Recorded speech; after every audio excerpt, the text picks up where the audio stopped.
next generation of Detroit sports media is here. Crunch Time is back on Woodward Sports. Join Jeff Iafrate and Booner Monday through Friday, 11 a.m. to 1 p.m. Taking Detroit sports coverage to the next level with massive interviews, viral moments, and the best live reactions. Get ready, Detroit. The young guns are taking over. Crunch Time on Woodward Sports.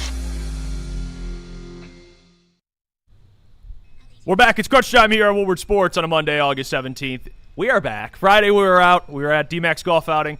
A lot of fun. So shout out to D-Mac for allowing us to be involved. Caleb Zarnick, Justin, KG, they held it down. The boys Gordo. So we appreciate you for that. Everyone that tuned in supported the show. But we're back. Preseason is here. We didn't get to really give our thoughts on the game on Thursday, so we're going to talk about that today. The Tigers, we got to address that as well. We are a Tigers show. Okay, so we have to talk about it. All right, you lose three straight games in the manner in which they lost. We have to talk about it. So we got a lot to get to today. You by the way, sick jumpsuit you got going on there. You look like an Italian right now. Oh, shit. Thanks. Pull the chain out. Pull the chain out. Yeah, Get the chain out a little bit. Come on.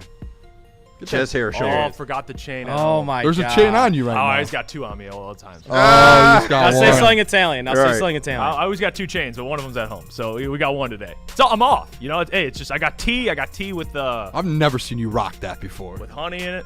Yeah. A jumpsuit jacket with the white tee. Yep. Looking like GTA 4. Insane.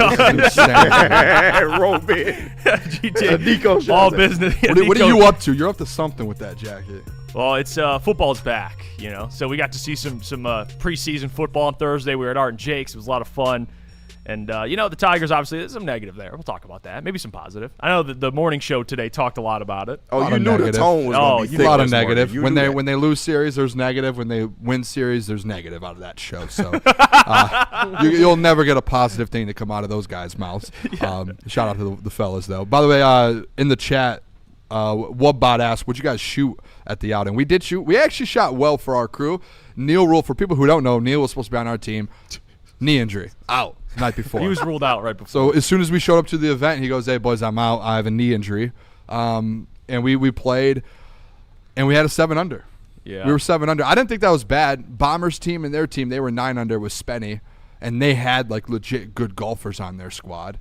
And I'm not saying we're not good golfers, but We just missed our ace. yeah, our That was best our player screwball. was We out. traded him. Yeah. We missed How's that working for you? We traded Neil. Not working out. Arcade Cunningham was out of the game. Was Arcade he? School. Yeah, no, Neil went on IR because he thought he was Akeem Olajuwon. Yeah. So it's, And I know Neil. Honestly, I know Neil is just heartbroken because in the summer he loves golfing. Yeah. He golfs 2, 3, 4 times a week. Yeah. And like tomorrow is our league, and he's like, "Boys, I'm out." and Can't he looked play." like a bowling ball. Yeah. No, it's bad. So I Neil, told him, break out the Bengay. And when Neil says he's hurt and he actually does not golf, that's how you know he's actually hurt. If he's not golfing, he's actually hurt. Yeah. So he lives for that. It feels like. yeah. So it's just it is how it is. People in the chat, we appreciate you. I see you guys all there. Mike G says Juicy has more chains than Max Clark.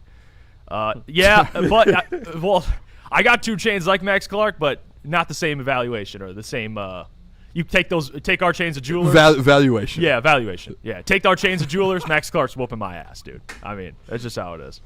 Let's talk about the Tigers, though. Let's just get right into it. Tigers, 3 straight losses. Someone says Neil has. Oh, Mike G just deleted it. Never mind. He said Neil has a hernia from Okay.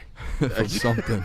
All right. Anything to not talk about the Tigers, right? Let's just move on. So the White Sox, they swept the Tigers. They what is it, 20 runs? Basically giving up. Yeah, in 3 it games. was. They lost 9-5, 4-3, and 7-5. So it was a heartbreaking week. That bullpen weekend. is absolutely ass, and we know that. Yo, starters were ass, too. And the starters were ass. I mean, I that's the crazy part, too. I think McGonigal and, no Riley Green, but McGonigal and Dylan Dingler, I believe, are combined like 2 of like 20 or something like that. I forgot the exact number. Dingler got right a little bit in the last game, but it's been bad for him. Dylan Dingler's been brutal. Yeah, it was really bad.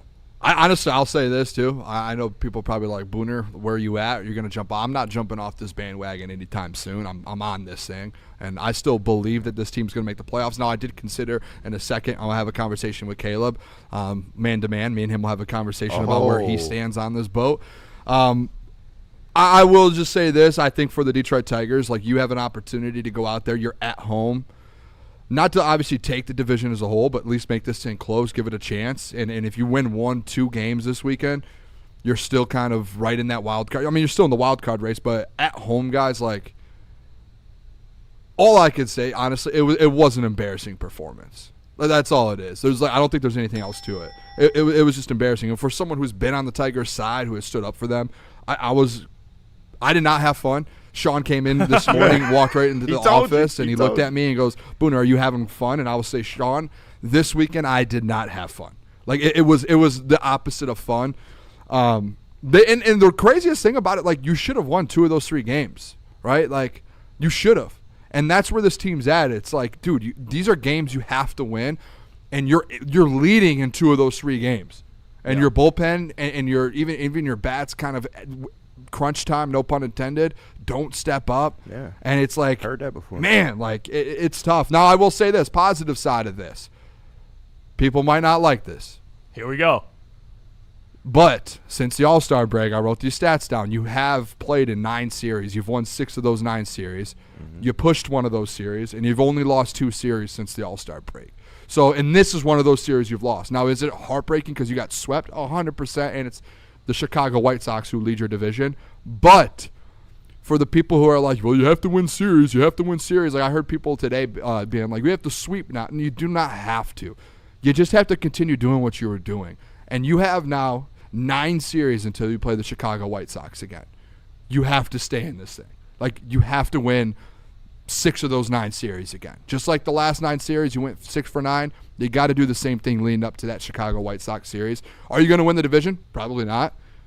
But you have to go get this wild card spot, man. You're a game and a half out. I believe it's a game and a half, correct, boys? Yeah. I think they dropped to, it's basically, we'll call it a 19% chance to make the playoffs. Yeah. That's what ESPN and you have some tough series coming up. You do. It's not a cakewalk. But we've seen them do it before. And you had to figure it out. I feel like the pressure of the White Sox in the division, I think that's what hurt them this weekend. Maybe that's just me. It was the pressure of it all. But I still think that they get back to 500. They get into the wild card race, and they're gonna get in the playoffs. I'm not KG. I see you looking at me. I'm not getting off this track anytime soon. No, I'm just listening. I'm just taking it in. And listen, I'm not mad at the optimism, but the reason why I have so many doubts about this team, and you see it every time they step out. I don't know what this Tiger team is. I don't know what to expect from this team.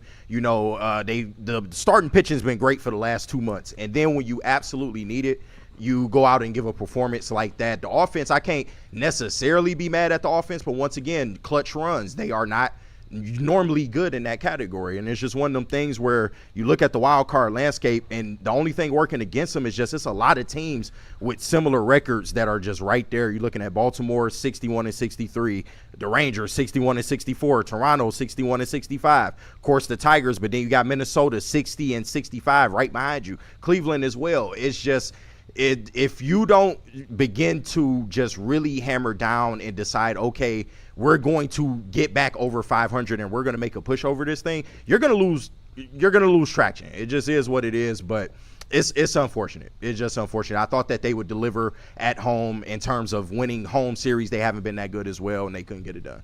Yeah, they have to get the train back on the tracks like as soon as possible. They can't go another series or two and drop games and expect to be fully in the race.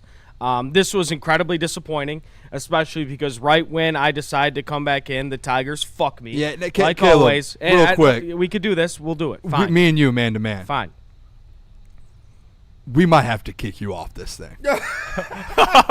With all due respect. I'm sorry. I couldn't let you keep talking about the Tigers. I couldn't. As soon as you hopped on, this happened. Like, instantly. Wow, you might have to cash out of your bet. I don't know. This again, man to man. We're having a friend conversation here. This is you and I. Do you think you have to get out? And we could put it to a chat poll.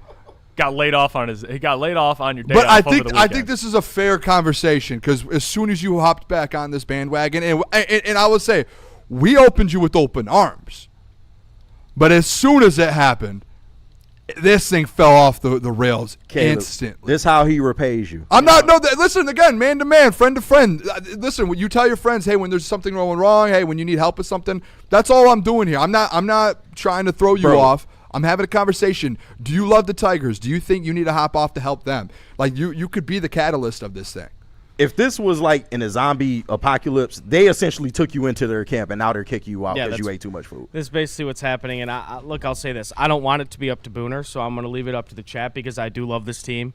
If the Tigers fans in the chat they want me out, I completely understand it. You're taking a bullet for the squad. That's what you're doing. But Taking a bullet for the squad. and it hurts. Man, you know how excited I was for those first 3 days of being back, and then they win the series against the Guardians. All right, at home, like let's do this. Let's go for the sweep against the White Sox, and they fuck us like they always do. But again, it's right when you jump back on the bandwagon. That's what I'm saying. And I'm conflicted. I hope you don't take this to heart. Like, I'm not trying to, like, I don't want us to Do have I'm going to be honest? What? I'm taking it to heart. No, we had a conversation off air about it, and you were a little bit like, I get it, honestly, because think of it as opposite, and I hopped on the bandwagon, and they started playing bad. You would be like, Booner, as a friend, you might have to just take one for the team here. Don't do that, Caleb. Steven David says, bye, Caleb. AC, bye, Caleb. Yeah. Oh, my God. He's weaponizing your fandom. The chat. Well, it's good because, like, he's weaponizing your fandom Caleb, against you. Yeah. Would you do something? Like, it's basically like asking, like, hey, would you do this for a World Series? To do that for a World Series? Like, would you do this for the team? Would you do this to make the team to make the playoffs? Like, would you hop off the bandwagon if that meant they make the playoffs? Yeah, but what does that make me look like? I don't know. I'm just you are sacrificial lamb. Yes. Thank you. That's nuts, a great word. This is nuts. I don't know. I'm definitely conflicted. Right now, it's 55-45. 55 says no. So right in now, favor of Caleb staying. Okay. Yeah. Listen, I'm not. That's why I said I'm not going to sit here and be like, come on this show today and be like, get off the bandwagon. I'm going to leave it open to the people. I think it's a good conversation to have. I think if you just connect the dots in this situation. 1 + 1 = 2. Like, you joined, they played bad.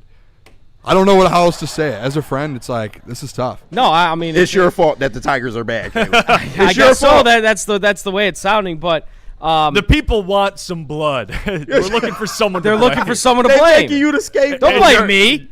For the Tigers. I was on the couch fucking drinking a beer, rubbing my belly, watching the team. I wasn't fucking playing in the games. Don't blame me. You did. I didn't do anything wrong. They doing you crazy. You see what happens? I mean, I'm pretty sure they're 1-4 since you joined back. Ryan Len says, no, they won the Guardian series. Hey, Ryan. Yeah, Lenz but you joined after chat, I think game 1 of that. He says, can you really bandwagon a team that's under 500? That's true. It's not bandwagon. Listen, it's not bandwagon because you were always a Tigers fan. You did hop back on the bandwagon before they were 500, so yeah, actually you can do that. Where do you keep all the keys for the gates that you close? No, there's no gate. I don't hold the keys. It's like what I don't hold the Jay keys. said in the chat. Caleb, bite the bullet. Jeff can't go back to Ford Field. I mean, listen. KG's an op, man. He is a Russian spy. He's not an op. He's trying to make this. He's trying to make this a Booner off the squad. He's trying to make this as a Booner as a bad guy. I'm not doing this for me. I'm just having the conversation for the people. It's the same thing with Jeff when I was getting tweeted at in the NFC Championship game when I was in Ford Field doing the watch party, and everyone was tweeting at me, get Jeff out of Ford Field, get Jeff out of Ford Field.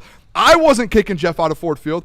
I was doing it for the fan base. I'm sitting here. I'm a voice of the people, and everyone. And what did I do that day? Remember what I did?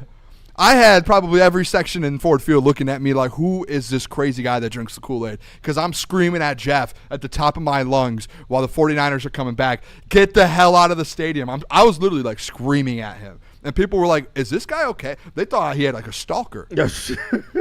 The joke was every time I went to Ford Field, the Lions lost. It's just how it is. Yeah. And he went to Ford Field for the NFC Championship. And they lost. But that's a little different than this. You're more like Neil and Sean, do you care to admit, big dog? You got on his ass because he wasn't supporting this team and he wanted to be out. And you pretty much forced him to get I'm not on his ass right now. KG, you're looking at this in the wrong perspective. I'm not kicking him off. I'm just trying to have a conversation if he thinks that's it. You're blaming him. Did I blame him once? I'm asking you. It was a little bit of a blame.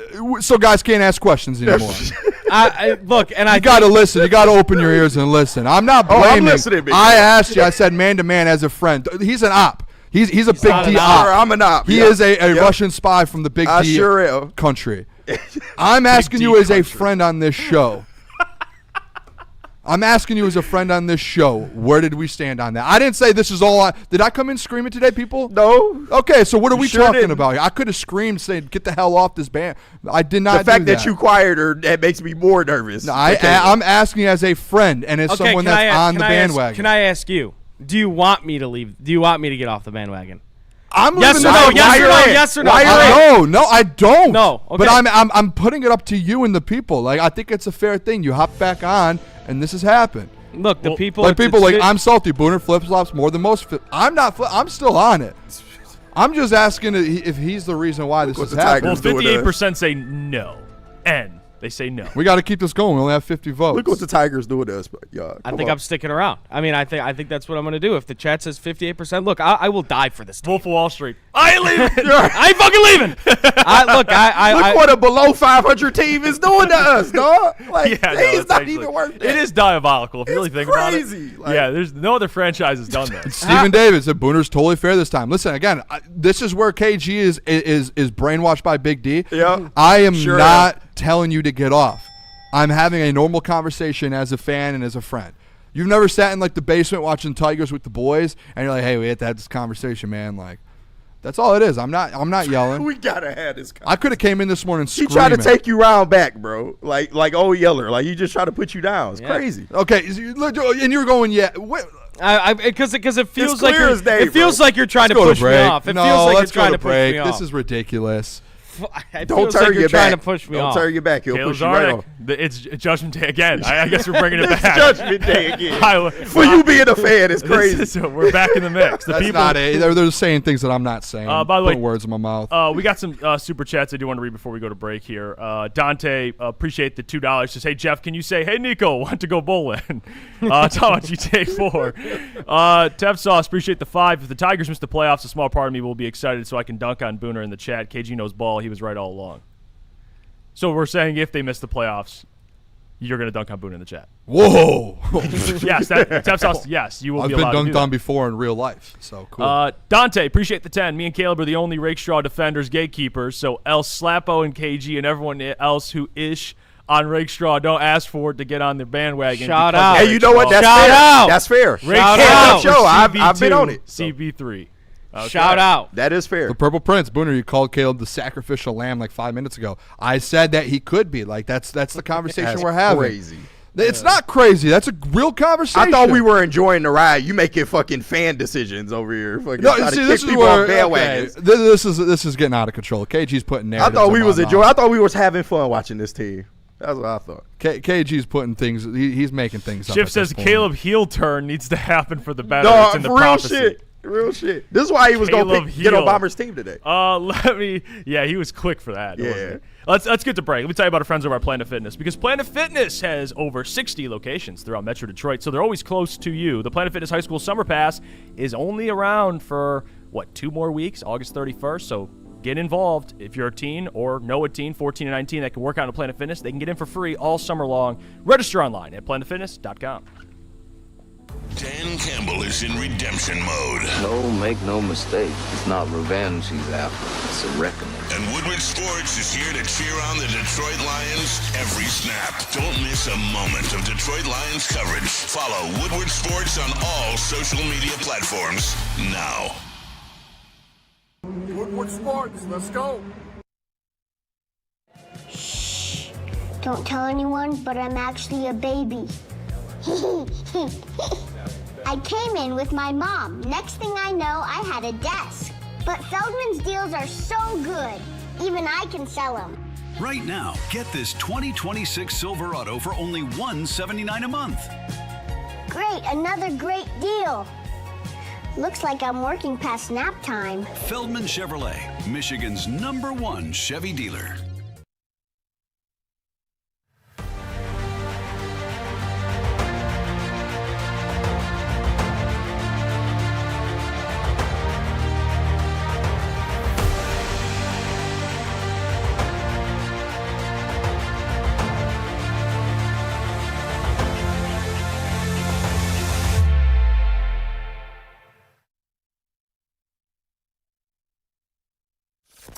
Woodward Avenue, the first paved road in America. Woodward Sports, the first sports network born in Detroit and made for Detroit. All right, we're excited to welcome Icon Auto Repair and Collision to the Woodward Sports family, guys. If you've ever been in an accident or your vehicle, if it needs repairs, make sure to trust the team at Icon Auto Repair and Collision with 3 convenient Metro Detroit locations. You see all 3 of them and their addresses and numbers on the screen. It's Madison Heights, Shelby Township, and Pontiac. They've got you covered, and as on top of all of that, they offer free car loaners and even offer to pay your deductible. Visit iconauto.com. It's the Icon you can count on. Really, Mr. Biggs, appreciate the $2. He says 3 chicks, 4 dudes. Caleb, you gotta go, fam. Look, who said it? Was it Stephen David said maybe you should leave this week, see what happens, and I'm willing to experiment. I'm willing to figure things out for this team. Oh, are you? To experiment. Yes, I am. Oh, interesting. But I can't. So I bring it up as a friend conversation. I don't think I came back to you I'm the maliciously. asshole. No, I didn't call you the asshole. I don't think I was open to it. I'm open to anything. I'll die for this team. I'll die. That's all I wanted to bring up today. God help us. So I said, as a friend, it was a friend-to-friend conversation. Illich own team. It was a friend-to-friend conversation. Yeah, and I thought Do we that's think what that this what is something we have to do as a friend? Yeah, but I can't have you. And you push took me it off the as, ledge. oh, here goes Booner I again. need you to let me make this. And That's the problem. Hold You on, won't. KG, stop real quick. You keep All right. doing that. All right. Did I say once that I want you off the? I asked you. I said, is this something we need to do? No, you didn't say. I don't. So then, want where you did that on come from? Oh, that's coming from the Big D Energy op. No, I didn't say that. You That's said coming that. from the Big D Energy op trying to put Yep. a black cloud over From my Big head. D country, yes. From Big D country. Big D country. All I asked, I said, I just want to bring up the convo. Do we need to see that? Do we need to figure this out? Okay, we'll do this. I never said you need to get off. This is an experimental thing we'll do here. They have a series against the Pirates coming up, right? Yes. I'm out on the Tigers for the Pirates series. I'm Love out that. on them. Now let's see what I'm happens. glad we got that. somewhere. Love Don't that. listen to the Big D country op, the Russian spy. I'm afraid this research may be beneficial, not for you. Look, I will No, do it's whatever not. it takes. I will do whatever it Okay. takes. Well, John F. Lord said, "Hey, friend, we got to sacrifice you." That's all. I didn't say we have to. nuts, I bro. just came to. It's like we're in a village, and it's like, It hey, be we're your out own of people. food. What do we do? Who's the sacrificial lamb here? You know It what be I your mean? own friends, bro. It be the people Hey, closest Jay to Hart says Caleb Hassanin. So, I mean, you're dying on the field. Yes, that's all it is, dude. Listen, Easy said, don't die for Chris Illich, man. No, I'm telling look, you. and honestly, Thank you, bro. if people shit on me for going back and forth, I'm not doing this. Look, I'm doing this for experimental purposes. I need to see like how much of a black cloud I'm really bringing to this team. So for the Pirates series, I am out. We will see what happens. We will see what happens to the Tigers in that series. Now, what happens if they win and or what happens if they lose Because that's and what's I'm going to out? happen. No, they're going to win 2 of 3. That's what's going to Yeah. happen. So You picked the wrong series to do this. yeah, it is a bro. tough series to do. Yeah, because They, How about they this? need to win every series. How about they need to this? win. Let's do the next 2 series. So you have it's like a better sample size because Kansas City and Pittsburgh. Okay, yeah. Well, we'll do that. We'll do 2 series. It's not. how they you're- doing, my boy, man? How they We doing? gotta- I'm afraid again. This is going to Any sample size we It do, is like what are gonna we supposed to end do bad. here? What are we supposed to do? I don't. We should have let did me- this let me before the White preface this Sox again. series. Let me Yeah, preface this He would've again. been I out. will do Booner whatever is it takes. Oh, no, he would've been in. insane, Yeah, he would have been back in. Let's see. JEK, appreciate the 5. Every time I go to a Lions game, they lose, but they come to North Carolina this year. Should I go and take my kids? By the way, I live in North Carolina. See, Yeah, that's a tough I would thing, say, man. you know, just go check it out. Depends. Test It depends. out. See, like this is where I've never been a superstitious guy. Yeah. So, Booner's very superstitious. So, like for Yes. me, like I even before going in the NFC Championship game, I was like, I'm going to this game. Like Yeah, I'm of going to course. Ford Field. They lost. Could it be me? Potentially. Did I think it was? I do not. So for you, you go to the game, my friend. Take your kids. Yeah. Okay, it's not that deep. Now, if you're like 0-5, please do not go to a game. Yeah, tell your kids, Please sit don't. your son or daughter down and say, listen, Have someone else take. We're it not the going to game. Lions. Boner said I can't go, so I'm not going. We're not. We're gonna lose if we keep going. Let's see, Flow guy. KG, how much does Big D pay you? Well, just- I want to know. I'll pay. I'll I wish double they it. was paying me something. to be Flow honest. guy says the pitching staff has been playing the most uninspiring ball I've ever seen. Yeah, that was tough. pathetic, that series. And So I said it's embarrassing. The series as a whole is just embarrassing. I mean, Yeah. you're at home, chance to kind of take over the division, and you get swept. Not even just like if you win one game, okay, we can. All right, you got swept, And you were winning in 2 of the 3 games. And honestly, and it's so weird to say considering how terrible they have been these past couple years. Hats off to the White Sox, man. Like, they needed to win that series against the Tigers on the road after dropping a series to, I think, the Reds maybe. They lost and gave the Tigers some ground, and they came into Comerica Park and kicked our ass. And Game 3 was especially impressive because they had my mind's in a blender right now. Oh no! Because they had their best pitcher on the mound, and he didn't even have their best outing, and the White Sox still found a way to win. So I mean, that they're building something pretty good there in Chicago. Do you know, like, it's Spider-Man when, like, Spider-Man's starting to, like, change to different Spider-Mans? That's like Caleb, but he's, like, changing into, like, a big D-op. Well, big D-op. What is that? Big D-op. What? You got it, big Dude, dog. what is? Oh, you talking about? You said Caleb? Yes. What did I do? Just like The fuck? This is how they do you, man. Look what Big D's doing to this show, man. I mean, Neil is over there Caleb, smiling. your place is always welcome. honestly, back, this Tiger season is just It's crazy. so fucked up. Dude. my brain, My brain. it's mentally taking. Jeff, a toll where are on you me. at? Yeah, you've never, honestly. Where are you at? You us can't three, keep we have this hiding. triangle here that we've been going at You it. can't keep and you hiding. just sit there and you just watch it all. watch, You're yeah. watching this thing burn to the ground right it's now. great. I love it.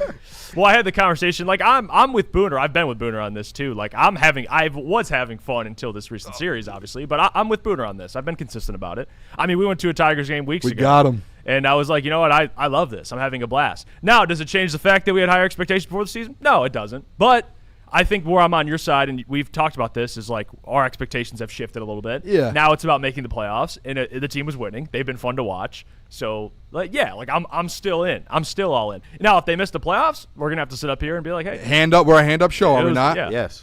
We're a hand up And show. I think we've been, but here's the thing though, we've been very vocal about where this team is bad. You know, like we understand that. I think it'd be different if we were defending it and trying to make. But no, we understand it. Like they've dug this hole for a reason, clearly. But I was having fun. I was having fun. No, I'm not gonna lie. I had a great time. Yeah, I'm using past tense because this was not fun. But this weekend was that it was not heartbreaking. fun at all. To be honest with you, Yeah. it was not. This But is the most mentally draining Tiger season of my life. to be honest, I think based on that's a big statement, by the way. That's a It massive. is though. It's like, dude, it's just like, man. I do want to know where like the people are because I think based on watching the chat every time we talk Tigers, I think a lot of the chat feels the same way as you do. I think a lot of people, because as much as flack as I see Neil and Sean get in our chat, I'm assuming these people don't like maybe the negative takes on it. Right. I do want to know where the people are now. Like, I'd be curious to see, like, are you guys still in? You know, like, at what point are you going to be like, I don't know, this team is not good. I think too, by the way, like, this is where I think it gets lost in translation a lot. The start of the season, obviously, this was a World Series team. Like, that was the conversation that was being had. And obviously after May, like, and can we all agree in all sports, not just baseball, in all sports, as seasons goes on, expectations shift. Yes. And I think after May, expectations shifted to, let's call it what it is, they're probably not going to make the playoffs because they were so bad. Yeah. And then there was, someone like me or some fans out there, and I think there was 3 sets of fans. The one that said the season's over after May, the ones that were sitting there being like, let's still wait and see. And then the other ones that, like me, were like, wait, they're going to come back and they're going to get this thing back on track. That was just a bad month. I think, like, when Neil came back in the office today and was like, hey, Booner, what was your expectation, World Series? And I'm trying to explain, hey, they do change in all sports. When the Lions went 15-2, but their defense was bad, I remember Jeff was like, hey, they're not winning a Super Bowl. But if you asked him in August, they were winning a Super Bowl. Yeah. But guess what shifted? There were moves within the season. Even though they went 15-2, there was injuries, defense was bad. Of course. And I think that's where there's like a little bit of a disconnection with this season with the Tigers, where it's like, hey, expectations can change. We are now at a point to where it's like, hey, if you just make the playoffs, it's good. That's where we're at with it. So that's where I'm like, no division, no World Series. I know you're not going to win a World Series. I'm not expecting that. I'm expecting this team, with where they're at in the standings, the team that we've seen the last 2 months, to still make the playoffs. No, Booner, and can I just respond to that real quick? Yeah. Because no, Booner, you absolutely right with everything that you said. The problem is, eventually you'll get less and less tolerant when they don't get there. Like, we talk about the Lions all the time. It's year 6 for the Lions. So while all these things have happened to them, we are getting a little bit less tolerant. of the Lions not being able to get it done, not being able to get to the playoffs or get back to the NFC Championship or a Super Bowl. Same thing with the Tigers. That's the problem with the Tigers. We are in year 3 of this team being actually competitive. And I know 3 years don't seem like a lot, but when baseball is a no salary cap league, you kind of expected them to make more strides towards actually competing for a World Series than what they've made to this point. That is why fans like me are angry. Like, it just the way things have played out this year, in a year where you were supposed to be chasing it, that you gave the illusion that you were chasing it, it's disappointing. That's it. Yeah, and I understand. That's where, like, for this discussion, like, I understand that. Like, I don't think that's – I think fans that feel that way, it's fair. I'm just in the boat, and I've been consistent with this, and we've had these debates with, like, Lucas. Shout out to Lucas, by the way. But, like, I'll never actively root against or be against making the playoffs. I'll never do it. I think anytime you have a chance to make the playoffs, I think all fans should be like, playoffs. Even if the ceiling doesn't feel like it's that high. I feel it. I just think, like, and some people, like, I remember Lucas used to say that too. He's like, man, I want to show, I think it was the Lions more specifically, not the Tigers, but I want this regime to wake up. I want them to miss the playoffs. I'll never feel that way. I just won't. In the chat, I don't know, but even Crazier Clown said, Neil and Sean, are they fine with the Lions not making the playoffs? Like, that's essentially, I'm not going to say it's like 1-1, but that's where you kind of go down the path of, like, hey, the Lions never made that all-in move. Do they have a lot of good players and they pay their guys? Yeah. But they're in, what, year 4 or year 5 now of when they actually had a Super Bowl contender. Year 4 of being Super Bowl contenders. Yeah. And last year was year 3, which is basically where we're at with the Tigers, and they missed the playoffs. But I bet you if I go back and watch Sean and I watch Neil last year, they weren't sitting here going, they're not going to make the playoffs. I hope they don't make the playoffs. I don't want them to make the playoffs because I want to prove a point that they're in year 3 and they're not making that move. And it's like, no, I bet you guys weren't doing that. I bet you guys were sitting on air saying you want to be in the playoffs and they need to make the playoffs. Yeah, and the pushback, I don't think they're not rooting against the Tigers like to not make the playoffs. We clearly want the Tigers. They're just saying, what's the point? But that's their argument. Part. And Neil and Sean have made that clear. What's the point? But that's why I'll be consistent. Like when we had Lucas on last year, he was always saying, like, what's the point of making the playoffs? I want them. Obviously not rooting. He was rooting against them. They want a legitimate chance. He wanted Brad. Exactly, he wanted Brad to see it, but like they just want a legitimate chance. I will be consistent to where I wanted the Lions in the playoffs, whether they're going to win the first round game or second round, whatever it was, or they were going to lose. Like I want to be in the dance. I think any team that's in the dance, if you have a decent roster, you have a chance to make some sort of. Anyone can get hot. I'm not saying the Tigers will. I'm not expecting that. Yeah, that's fair. But it's just, hey, just get in, dude. Like, I would rather be in when you missed the playoffs for 9 straight years and now you're potentially on year 3 of going. I would rather be in than not. Or after you win the World Series in '84, that you go 24 of the 26 years without playoffs. To me, going 26 years and only going to the playoff twice, I'm okay with going in for a 3rd year this year in a row. Like, as a fan, I'm happy with that. Right. And I'm sitting here going, yeah, would I like to be a World Series contender? Hell yeah.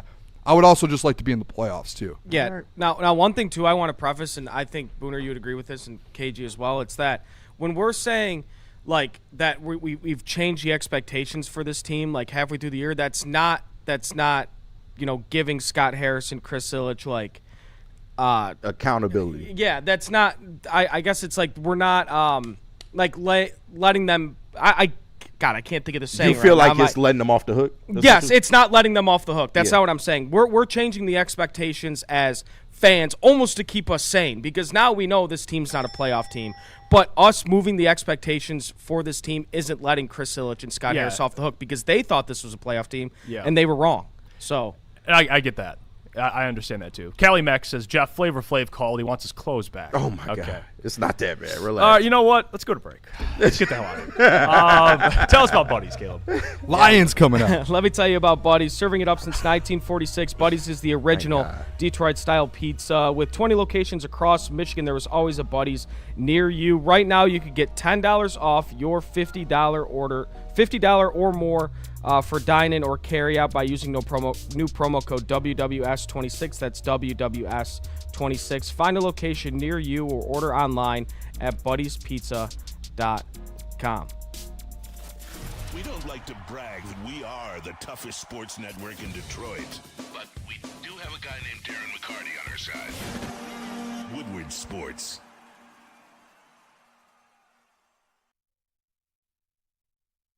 You know how some things are so good they should be world famous, but they're not? Our house-made vinaigrette is one of those things. And the antipasto salad, we drizzle it over. Same with our hand-battered chicken tenders. Original recipe soups and pasta sauces. It's almost as if our original, world-famous Detroit-style pizza is mocking them. And that's not very nice.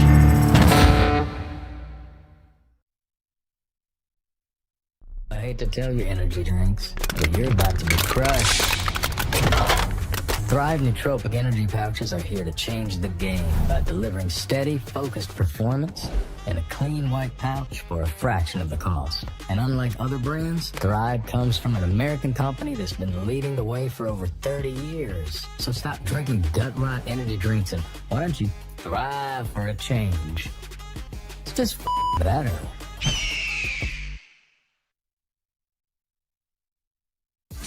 Detroit Tigers coverage. Make sure you subscribe to Woodward Tigers on YouTube. All Tigers, all the time. For the hardcore Detroit sports fans who can't get enough of the Motor City's teams. All season long, you'll get non-stop Tigers content from on-field interviews, post-game reactions, and roundtable insight from Woodward Sports. All right, if you're looking for a career upgrade, that might be me soon, according to the chat. I'll be looking for a career upgrade.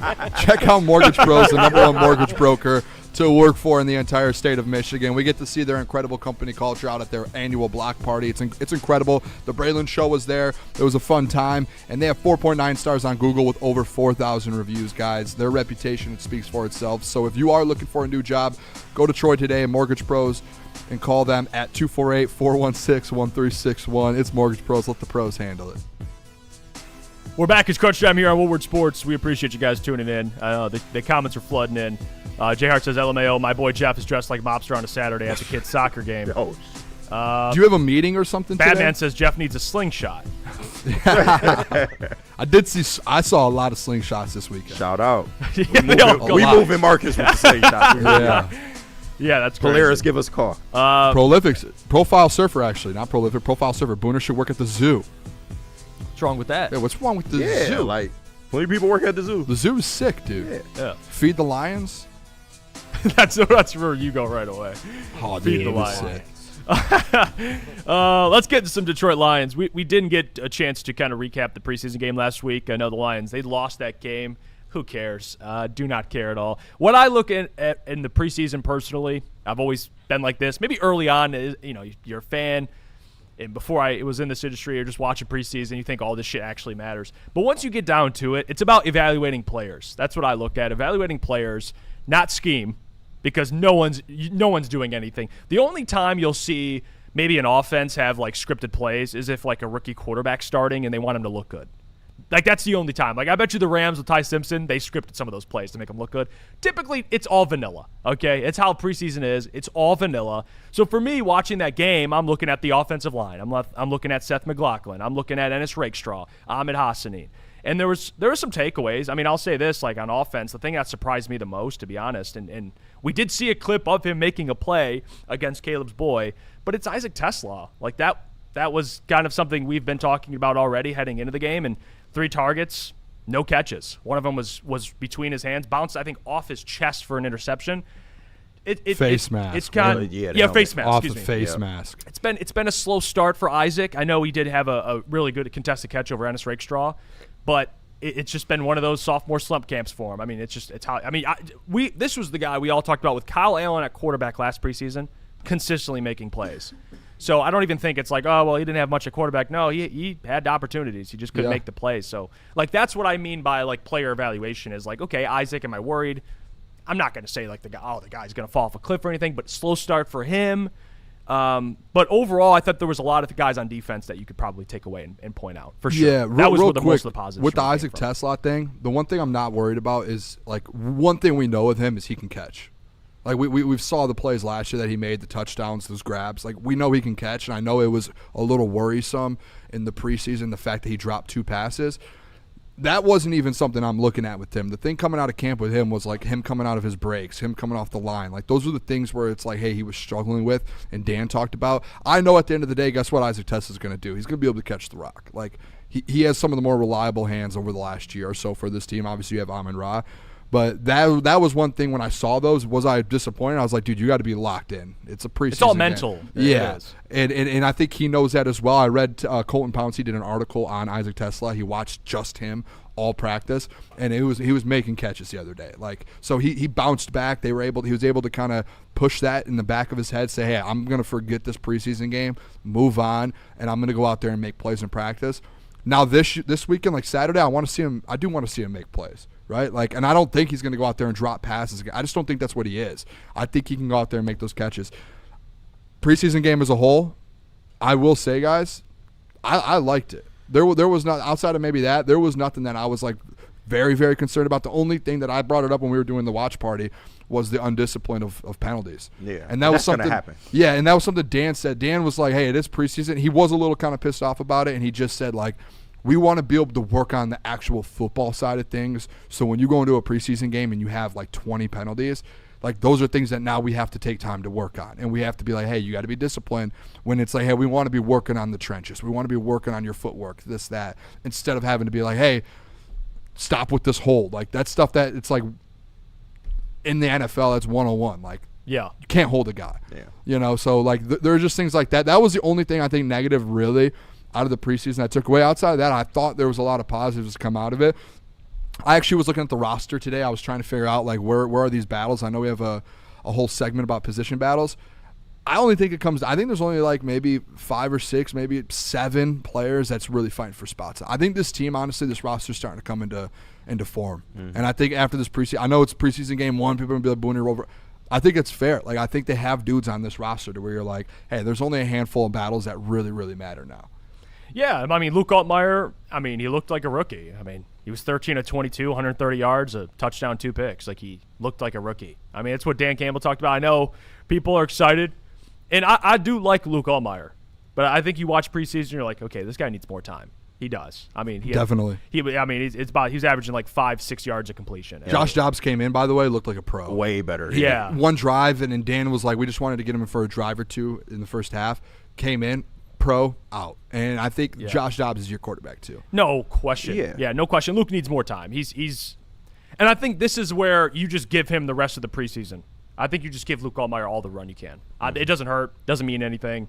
Like unless this is what I brought up too. Unless you really need to get a better evaluation on your weapons, that's where you do end up playing Josh Dobbs because as much as like Luke Altmaier has some talent, like he's not pushing the ball downfield for guys to see if they can make plays. So if you want to find out more about some receivers downfield or you want to find out some things, maybe Luke's not the best option. But if you're just trying to get someone reps, Luke should get the rest of the run in the preseason.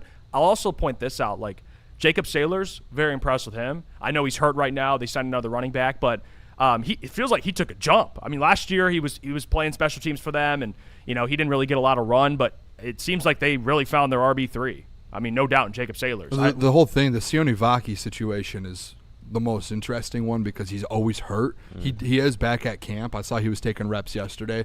I think he was taking reps with the twos too. I think he was back in that kind of RB3 spot. I guess right now it's RB2. I'm a Jacob Saylor's guy. I said it last week before the game when we did our show here. I said, hey, keep an eye on Jacob Saylor's. He's showing out in camp. He's going to have an opportunity with Sione Vaki out.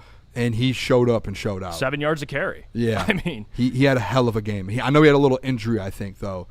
He did. That happened. It looked like a ankle sprain, maybe high ankle sprain. Yeah. So I don't know how that necessarily looks, but he led the team in receiving as well. So I would say pretty good debut from Jacob Saylor's. I know Schiff got in there, says, Jeff, you don't think they play starters for a series? They will. My point about Luke Altmaier is anytime you're not playing starters, Luke Altmaier should be playing quarterback. The thing with Luke, though, too, by the way, this is like he didn't have you could tell, though, like he could be a pro. Like some of the plays he was making, you're like, okay, you can work with this. Dan said that after the game. He was like, hey, like Luke, he showed what he needed to. And he said, we've seen what we've seen in training camp. And he said he went above and beyond what they actually expected in preseason. Yeah. And in game 1. So I think that's a positive out of him because I've said this the last few weeks. I think long-term wise, you want Luke Altmaier as your QB2 next year. And I think your goal, like with Hendon Hooker, you looked at it that way. But then year 2 came around, and guess what? He still wasn't ready. And then year 3 came around, and it was like he's still not developing. With Luke, it's like, dude, hey, we need to see these steps forwards because we're not doing that same game like we did with Hendon Hooker to where we come back in year 3 of training camp and you're overthrowing passes. Your accuracy's off. Like, those are things that, like, as a pro, you can't have happen. And I think Luke, it's like, hey, let's get you to that point to where training camp next year you come in, we don't even have to worry about Josh Dobbs. We don't have to worry about going to get our Teddy Bridgewater. We don't have to worry about getting a quarterback, too, that's a vet. You're him now. Yeah, I agree with that. I also want to mention, too, just to kind of, we got to have this conversation. I think it's about time. We're going to get to Ahmed Hassanin. That's the big one. But Devin White played some football. I wanted to bring that up with you, man. He played some football. He did. Can we agree? Where's Jeff Iafredi at with this? Because you were the one that, I mean, the guy looks like a pro. He looks like a pro. I mean, really? Yeah. It's like I didn't learn anything new that I didn't already know. I mean, he looked like a pro. He's sideline to side. Honestly, I wouldn't play him at all the rest of the preseason. We were talking about that on the show. Wouldn't play him at all. Yeah. Hey, Devin White, we get what you were exactly as advertised. Get out. All right, yeah. We'll save you for the season. Because you saw it. I mean, I think they let Eric Hunter get some run later in the game, but for Devin White, though, he's playing well. He looked like a guy who was first to the football pretty much every time. As a preseason game, like if you're a starter in this league, preseason games should look easy. It looked like easy. It was like on rookie level. He was diagnosing plays like it was nothing. He's going to be good for you this year. Yes, sir. He's your starting Will. Yep. Knock on wood, he stays healthy. If he stays healthy, it's him. I'm not going to let the preseason game maybe move my expectations, but I will say I'm not going to say one bad thing about the guy. All right. I won't. Now, expectations might not be higher than other Remember people. that, guys. Hand up show. We already talked about it. If he goes out there and he's like, has I'm not even going to say like all pro. I'm not trying to do that. That's too high of expectations. But if he's like a borderline Pro Bowler type of guy, I'll put my hand up. Yeah. But I think he could be. I always said he'll be solid for you. Like that's a guy that again in that linebacker room you feel really good about because before they didn't really have besides Jack and like Derek, maybe they don't really have anybody you feel great about. And I think Devin White is a pro, and you saw that in the preseason game. I think the biggest question for him is when you get to like the regular season, what is he in coverage? Right. Can he cover? I want to go back. I'm curious. Maybe today I'm going to go back and watch some of his cover snaps on Friday or Thursday. It wasn't bad. And see. I just want to see it, though. The only thing is I want to see it versus – I guess they had Chase Brown right. in the first drive. So I guess you get to see it a little bit. But I want to see it versus like a consistent like – when you get to the Saints, right? Who is it? Is it Etienne now? Yeah. Yes. Kamara and Etienne. Yep. Now that's a running back duel. Absolutely. Week 2, guess who you're covering as a running back? James Cook coming out of the backfield. So it's like you want to be able to see those reps and kind of get through that. So that's the only kind of I'm not going to say he can do it. I think that's the only thing. Hey, let's keep an eye on that. Yeah. No, I agree. I wanted to mention him. I think we had to mention him. So I don't. Jeff, I hate to do this to you, but let's say what happens, what you said, he's a borderline Pro Bowler. Would that make them one of the best linebacker tandems in the league? Yeah. KG. Can we get a sound drop or something? I want some for you, man. I wish I had one so when you say something, I can if you have, because, I'm not going to sit here and die on that hill. If you have an all-pro linebacker and a borderline Pro Bowler, those two guys, All right. That's a great. Isn't that basically what Fred Warner and Dre Greenlaw was? Yeah. Like Dre was basically like a borderline Pro Bowl guy or a Pro Bowl guy, I believe. Yeah. So, they were like the best linebacker duo. As a crew, as a linebacker crew, I know you lose Anzo and you're sitting there like, man, this linebacker. I was talking about on Thursday when we did the watch party with Easy and Spenny. Dude, that linebacker just room, it's stacked. I feel so much better about it because you have Devin White, Jack Campbell, Derek Barnes is your third. Yeah. And then you have Trevor Nowaski and Rodrigo if he comes back from injury. Good, you have him, and then also Eric Hunter. I don't know if Eric Hunter makes the team, but if Eric Hunter's sitting on the practice squad, you're going, hold on a second. We're 5 or 6 deep in this room of guys that we feel like we take away Eric Hunter, right? 5 guys we trust. Yeah. That's where it's at. Yeah. And especially with Rodrigo back, you have 5 dudes in that linebacker room, dude, that you fully trust. Let's see.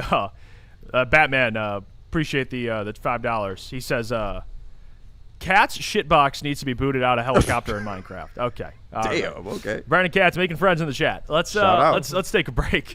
When we out come Brandon back, Katz. we'll talk some Ahmed Hassanin. But first, we got to hear about our friends from Art and Jake's. Yes. Let me tell you guys about Art and Jake's. You guys see this? Hold on. Shout out the merch, man. Art and Jake's merch. Guys, if you guys want to if you're going to watch a football game, football's back next weekend. Not this weekend, but next weekend. Guess what it is, Caleb? College football Saturdays are back. Week 0 next week. If you guys are going to try to watch football on week 0, go to Art and Jake's. If you're trying to watch the Tigers, go to Art and Jake's. If you want to watch the Lions, guess where you're going? Art and Jake's. And guess where we were on Saturday night watching Islam and Ian Gary? We were at Art and Jake's until about 1 in the morning. Guys, they have over 80 wall-to-wall TVs, 22 draft beers on tap, and menu packed with fan favorites. I got the spicy vodka rigatoni. I saw that on your story. Oh my gosh, amazing. guys. It was incredible. Sound Every time I go there, hey, let me get a spinach dip, please. And then this time I tried the spicy vodka rigatoni. It was incredible. And also, too, guess what we signed up for this weekend? Jeff and I both, the A&J mobile app and the AJ's fan club. So you can get points as you kind of go there, watching games, all of that. And you can go to @Art and Jake's on socials, find a location near you. It's a sports bar setting with a fine dining flavor.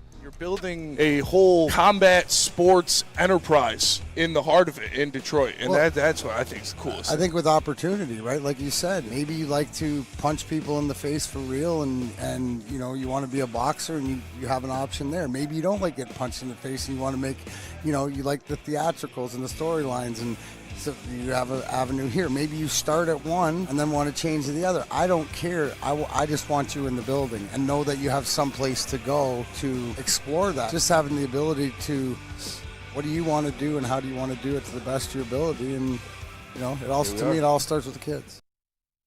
Some days call for light, others lean bold. What about everything in between?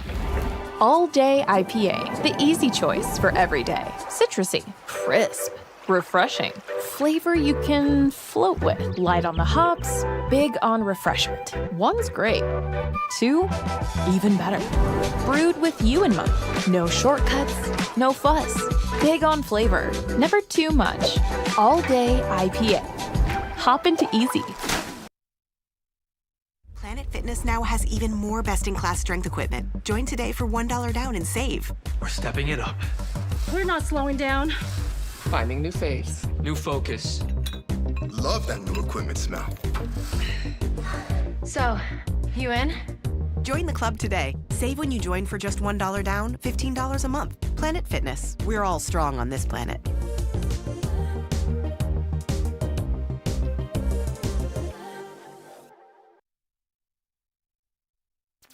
Detroit has the best sports fans in the world.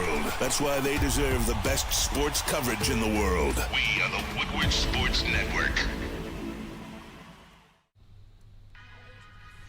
Big shout out to Gold Crown, and you know what they are talking about. It's the Royal Jesters, and these aren't your average pre-rolls. We're talking 1.5 grams each, and they are quad infused, which means Keith coated, live resin infused, THCA, diamonds, and terpenes, all packed into 4 layers of, we are ready for Lions football, baby. Let's get to it.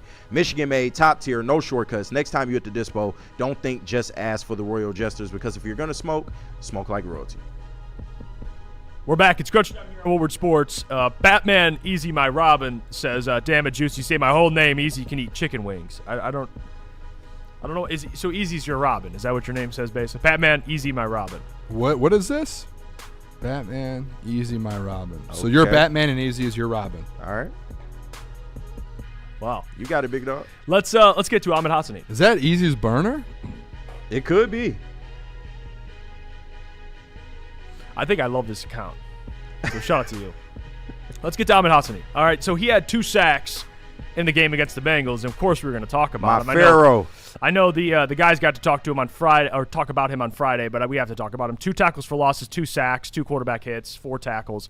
I'll say Ahmed Hassani, this is where he deserves all the credit in the world. That dude's been working his ass off, and it showed on Thursday. Like, all the results showed. Like, he showed as a guy, and I know Corey and Ahmed probably hate when people mention this, but I'm going to mention it to kind of pump him up a little bit. He's only been playing football for a couple years, and he already looks better than everyone else. Yeah. So that says a lot about Ahmed. That says a lot about his work ethic, because he looked like a pro out there.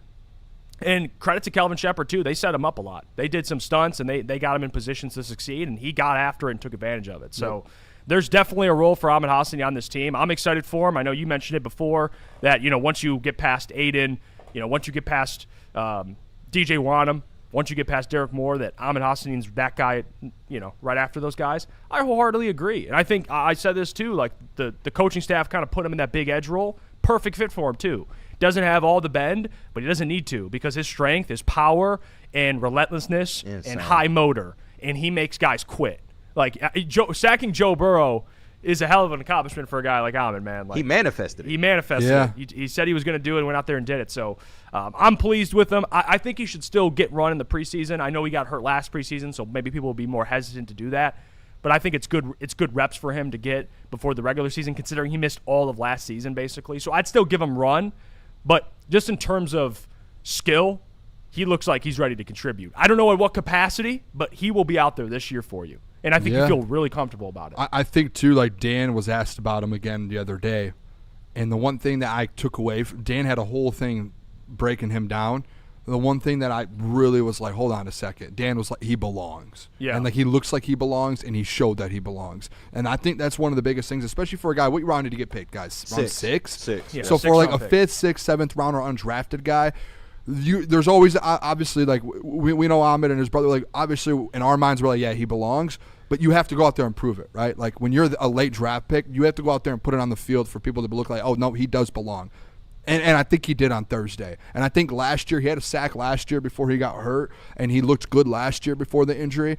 And then you're sitting there, you're going this year, it's like now all of a sudden, boom, he's back, and he's making his rounds again. And, like, it's not just the Thursday game. It's like all through camp, his name just keeps coming up. And it's not just Dan Campbell. It's all the positional coaches bringing him up. It's his teammates bringing him up. Hutch brings him up. Like, these guys that are on the field with him are like, hey, man, Amon-Ra is a problem. Like he's making noise at camp. And then when you have that kind of pressure of, hey, you're making noise at camp, does it translate to games? And then he shows up and does what he did. He didn't just have 2 sacks, guys. He had 2 sacks, a couple tackle for losses, 2 quarterback hits. Like he was dominating. And then also on top of that, let's go around the room real quick. What's the one thing about Amon-Ra that we all like? I think everyone questioned a little bit. Kind of the tweener. He's kind of a little undersized to play inside, but he's a little more undersized, kind of in and out guy. I think Dan brought up like they tried to throw him at the 3 tackle a little bit just to see. I'm pretty sure I couldn't hear who they were asking about, but I think they were talking about him. And I'm sorry if I'm wrong, but he brought it up and was like, we're throwing him in different positions, right? That kind of bigger edge or whatever. And they said when he plays that position that he's now starting to learn how to take on double teams. He's starting to learn, hey, I can't lose my spot here. And like those are things when you start to learn that as a first-year guy, second-year guy, and you're not like an Aiden Hutchinson, that's valuable, guys. Like when you can help stop the run on first down, help stop the run on second down, or even third and short, stop the run, and you're making plays like that, like I don't think people realize that gets you on the field as a defensive lineman. Absolutely. That gets you on the field, and that starts to turn into, hey, we could trust him at anything. And you saw this last week. When he was out there, he was helping stop the run. He was getting tackles. He was even if the running back got 3 yards up the field, guess who was chasing after him? Amon-Ra's in the play. And it's like that's to me, that's what you want in an edge room right there. So if you're talking about like Hutch, DJ Wanham, Derek Moore, to me it's Amon-Ra. I said it a couple weeks ago. I think he's your 4th best player on that edge, in that edge room. Here's a question, and I know Easy threw it out on the watch party, and maybe this could be a poll. Who has more sacks this year, Amon-Ra or Derek Moore? I think it could be close, dude. Yeah. Watching Ahmed come off the edge, like when he knew, hey, this is a pass down, 3rd down, coming off the edge, like full force, he was a problem. Yeah. Like it was legit. Like go back and watch it. It was like, hold on a second. Like throw him against any tackle, and obviously maybe there's tackles he might struggle with, like a Trent Williams or something like the dogs in the league. But throw him against like an average tackle, he's winning that battle. Well, I think the answer to this question, it has to do with what your expectations are for Derek Moore. Like for me, I think we had what's our bet? 5 sacks? Yeah. It was 5.5. Yeah, there was a half in there. Yeah. So I think the under. So like I don't expect. I just don't think it's fair to put high expectations on him. So for my expectations, I don't think it's that crazy. Like I'm going to get a couple sacks this year for sure. I don't think it's going to be that. I think it'll be close. 5. Unless you think Derek Moore can get maybe 8 sacks, then I'm like, okay, I get that. But if you're in my ballpark, I don't think it's that crazy. Easy brought it up on the watch party, and when he said it at first, I'm like Derek Moore, but then I was like, wait, hold up, yeah. Could Ahmed get 4 sacks this year? I can see. I think he could get 5. Like I couldn't. Like, dude, he just got 2 in this Bengals game. There's going to be a game this year where he's like 1.5 sacks. You're like, wait a second. Well, the thing he does, he just finds a quarterback. It's just like, it's not about who's a better overall player. Take all that out the window. Who's getting more sacks? It's like the AQM thing. Like, Ahmed just finds, he has like a knack for it. Yeah. Like, as a rookie, he got a sack in the preseason, and he's super raw. And so, like, think about, at Boise State, the guy had 12+ sacks. Yeah, I was about to say he's a production guy. Like he knows how to get to the court. He's savvy with it. He knows what he's doing.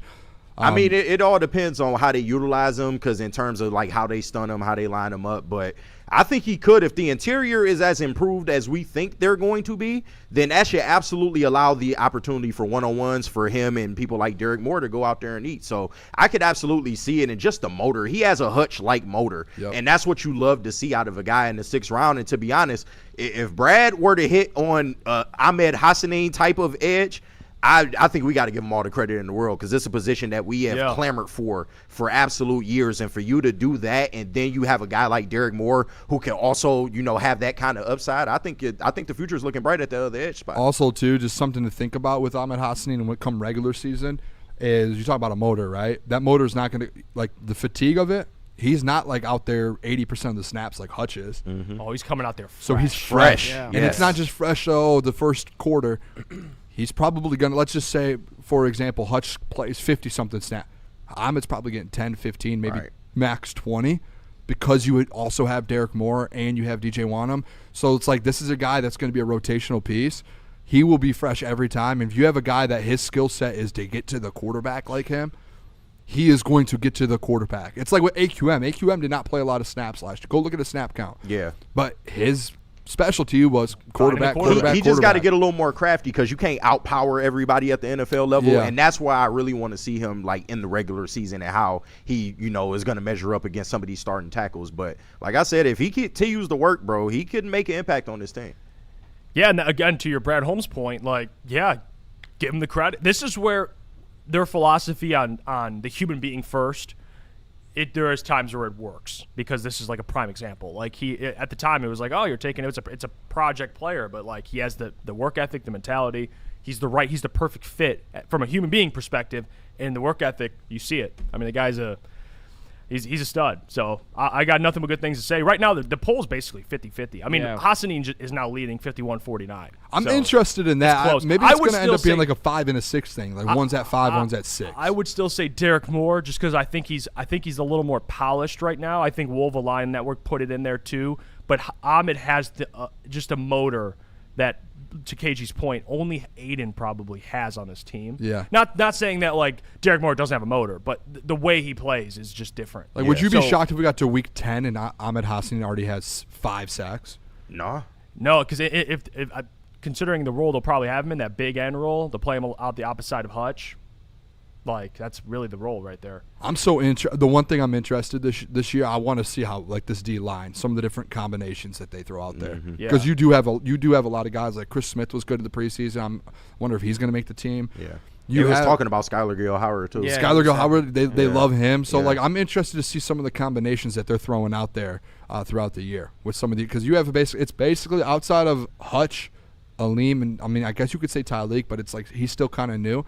Outside of those two, it's all new guys, really. Well, I think the report, too, because I brought this up for DJ Wanham like a week ago, and then I did Lions Collective. They said that the Lions, and I haven't been to the recent training camp practice, so I don't know if things are changing, but they're saying that on early downs, Tyler Lacey is at edge, just for rundowns. I will say, and I think Tyler Lacey's having a hell of a camp, and maybe that's something I could be wrong on. Because I figured it'd be DJ Wanham right away. But you're right. And DJ's on third down. Derek Moore has been hurt, so I wonder. Like, I saw one of the videos yesterday. It was the first teams out there, and guess who was going up against Penei Sewell? Derek Moore. Yeah. So I wonder if that was something. Just Tyler Lacey's holding it down until there's. I am curious. Derek about Moore that. returns. Because I thought DJ Wanham. I know he's pretty good at defending the run. So that's why I was like, maybe he's someone you could put on early downs, but they really like. I'm curious to see how. I just need to see the rotation. I'm very curious how they use this rotation. And we won't know, really. Not going to know. I don't know how much. I told y'all, man, this defensive line could actually help your secondary out a lot. And just to throw this tidbit out there, I think Underdog had posted it after the preseason game. Joe Burrow was pressured on like 25% of his dropbacks or something like that. So that Lions defensive line, they getting after it, man. And this is they played their starters. This is the funny thing about just the NFL. Like, we're so we're only focused on the Lions, of course. We worry about, man, the Lions have not gotten an edge 2. They've never gotten a number 1 corner. Bengals have never had a good O-line. They still can't figure that shit out. It's crazy. I mean, you played the starters and that happened. Bad. Yeah.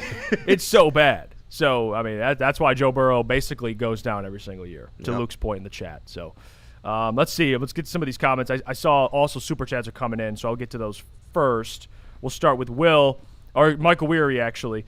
Ahmed Hassan's motor seems to never stop. I'm just saying, Michael, we appreciate the $2. Will says Hassan will have more sacks. He has a year of being in NFL camp over D Moore. The D-line is about to be nasty this season. I would love to see this D-line. Like, I know we gave Brad so much the last few years, and I honestly think it's well-deserved. The D-line hasn't been good outside of Hutch. So I think it's a very well-deserved pushback to Brad. I would love for finally this thing to come to fruition. Yes. Like, for Brad's vision, like, finally we get to see what Brad was thinking. Maybe it's 3 years too late, but oh my gosh, like if Tyreek works out, if Aleem gets back, if Hutch is healthy, if DJ Wan ends up contributing at a high level, Ahmed, Derek Moore, like if this thing actually turns out the way we think it could, I'm not going to be like I was wrong about Brad. I think people want that because your D-line has been bad for years. So praise him though. But you could be like, you know what, credit to Brad Holmes because he finally got this D-line right. And a little update too. Guess who's meeting with the Bears? You guys see that? Yeah, I did. Marcus Davenport. Give me that coffee, baby. You, right? Yes, sir. He'll have to expedite it. He gets signed by the Bears. Oh, yeah? Yeah, I ain't waiting for February. You know what he's going to do, though. Yeah, I know. He's going to be like, well, there's a chance he gets cut by the Bears, goes to the Lions. I know, yeah, but it's cool. He going to pay me that coffee. Yeah, I'll wait him out. It's all good. Stall me out. Man, Marcus Davenport's being passed around the NFC North. I'm trying to tell you, like a $2 hoe. Yeah, I mean, he is. He went Vikings, Lions, now Bears. And he get hurt on every one of them. How the fuck is he still getting looks, man? I don't know. Like, who's calling him up going, he's going to be That kind of told me the Bears are desperate at edge. Like, they're so desperate. They got some things on defense to work out. Yeah, by the way, Bryant out for the year. I don't want to talk a lot of Bears. Did you guys see the report about their preseason game? Yeah, Antoine Randall called plays the whole second half. They scored like 20-something points. And Ben after was like, hey, I think he could be a head coach in this league. That's dope. Shout out. And I liked it. He's a great coach. A great coach for us. That's one guy I wish we could have kept in Detroit. Yeah. Jeff's smiling. Oh, he's so happy. I'm not happy. I was with Jeff on the weekend on Saturday when they were playing, and he just kept asking me about the Bears. How are they doing? I know. But I did see that the Antoine Randall report, though. No. All right. Oh, Caleb. Actually, you know what? Let's get to Caleb Zarnick, actually, before we go to break. Caleb, you're off the Tigers, dude. All right, see you later. Peace. Well, he just kicked you off. See, I didn't even do that. That's crazy. I didn't even do that. No, I'm just kidding. Crazy. All right, let's get to break. When we come back, we'll continue this conversation. We'll talk some O-line. We do have to talk about it. Seth McLaughlin, Tay Ratledge taking snaps at center. What the hell's going on, man? But first, we got Mad Packs. Let me tell the people about Mad Packs, and you already know they are bringing the gummies this fall. And I'm talking about the Boom Shakalaka 200 milligram hash rosin gummies and the Hilo 200 milligram live resin gummies, alongside the other great products that they have, the Mad Packs extracts, Blizzard packs, pre-rolls, and flour. All that and more, you can get that at getmadpacks.com. Mad flavor, mad high, Mad Packs. Thank you to all the fans for making Woodward Sports your #1 online destination for Detroit sports. We promise not to drop the ball.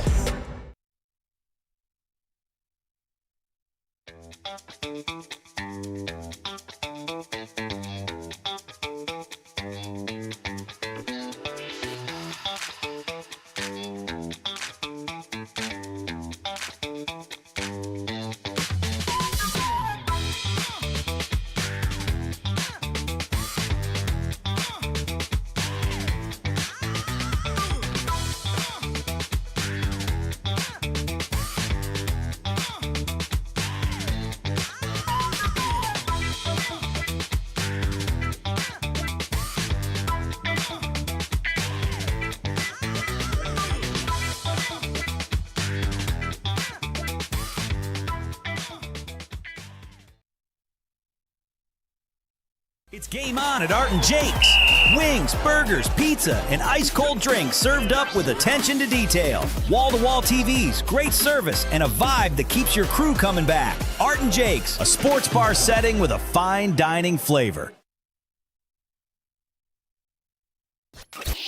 ton of fun, a ton of sports, and a ton of man meat. Welcome to the Woodward Heavyweights, live daily 5 to 7 p.m. on Woodward Sports. Shout out to the people over at Amnesia, and Amnesia is bringing a whole new meaning to the words smooth finish. Say hello to the new 1.5 gram bubble hash glass tip infused blunt, the classic, combining premium hash, bubble hash with a sleek glass tip for a new way to enjoy this classic. It's the latest addition to the rapidly growing Amnesia lineup, and it's available at a dispensary near you today. So you want to go out and grab it, man. A smoother way to stand out, it's Amnesia. We're back. It's crunch time here on Woodward Sports. Hit the like button. We'd appreciate it. We got to get to this offensive line because Tate Ratledge, it's been reported, Juice is back, but in a limited capacity. So him and Tate Ratledge split reps at center, and there was some shuffling on the interior. You had Mahogany play right guard to help out Ben Barch playing left guard because that's his natural position. So they had an offensive line of Penei Sewell at left, Ben Barch at left tackle, Ben Barch at left guard, Tate Juice at center, splitting reps, Mahogany at right guard, and then right tackle Blake Miller. Can I say this about that? I hate it all. Me too. Can we keep this thing consistent and just fill in a center? I don't like the movement. I get it. You want to have versatility, guys be able to boom, boom, boom. Guys, I don't want, and I'll say it, I don't know if other people feel this, I don't want Tate at center. That's the last thing I want. No, I don't think that should even be a conversation. Tate Ratledge has a chance to be a Pro Bowl right guard for you this year.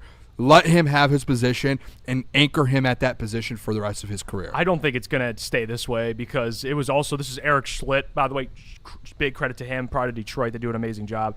It says here, this is why I don't think it's going to stay. It says Tate Ratledge stepped in at center with Mahogany shifting to left to right, Ben Barch at left, whatever. The difference between the two combinations was drastic. When Scruggs was at center, the offensive line looked solid, but when they shifted to Ratledge inside, they appeared more vulnerable to blitzes. Ratledge botched 2 snaps, while the second combination arguably puts the line's 5 most talented offensive linemen on the field at the same time. The cohesion was clearly absent, illustrating how important it is to find the right combination and fit. So I'm with you. I think they're just like testing this out. Leave these guys at their natural position in a year where your offensive line needs every single snap to build chemistry. Like, I do not, and I'm aside from the report that Ratledge did not look good, this shouldn't happen. Like, Ratledge should be mastering right guard. He's the future right guard of this team. Mahogany, you just got to see if he can play left guard, and everyone else should say the same. I'm with you, Booner. Like, if it's McLaughlin, if it's Juice Scruggs, whoever it is, they should be playing center because it should be one of those things where you just kind of slot a center in there. Once you start moving guys around, and we're getting to a point where it's like we all got to build chemistry. Mahogany's got to build chemistry with Penei Sewell, or Ratledge got to build chemistry with Blake Miller. But it's like, hey, Ratledge, come inside and snap the ball. And he's clearly struggling. Just scratch Someone it. tweeted out too and said it was he took majority. I don't know who it was. I thought I saw that someone said he took majority of the first team reps at center, with Juice kind of obviously being in and out, to where that means, I guess what Seth McLaughlin probably wasn't, and Juice, like if he's limited, so majority of them is Tate. I just don't like that. And you know what? Like, let's get deeper on it. You want Tate Ratledge to get as many reps next to Blake Miller, and Blake Miller to get as many reps next to Tate Ratledge as possible heading into the season. Yeah. Like, those are 2 young guys on that right side, and I think Tate's kind of obviously turning into like a, hey, he's solid. We know what we got from him. But still, like a second-year guy working with the rookie next to him, let's get as many reps as we possibly can. And I will say this, I do understand Dan Campbell wanting to get the best 5 guys on the field. Like, that makes sense. But to Jeff's point, you have to get the best 5 that play together the best. Like, if you have the best 5 players on the field, but some of them struggle at specific positions, then you're really just hurting yourself a little bit more at that point. To where it's like, hey, if you have a left guard battle with Ben Barch and Christian Mahogany, okay, let that happen. But let's not move Christian to right, do this.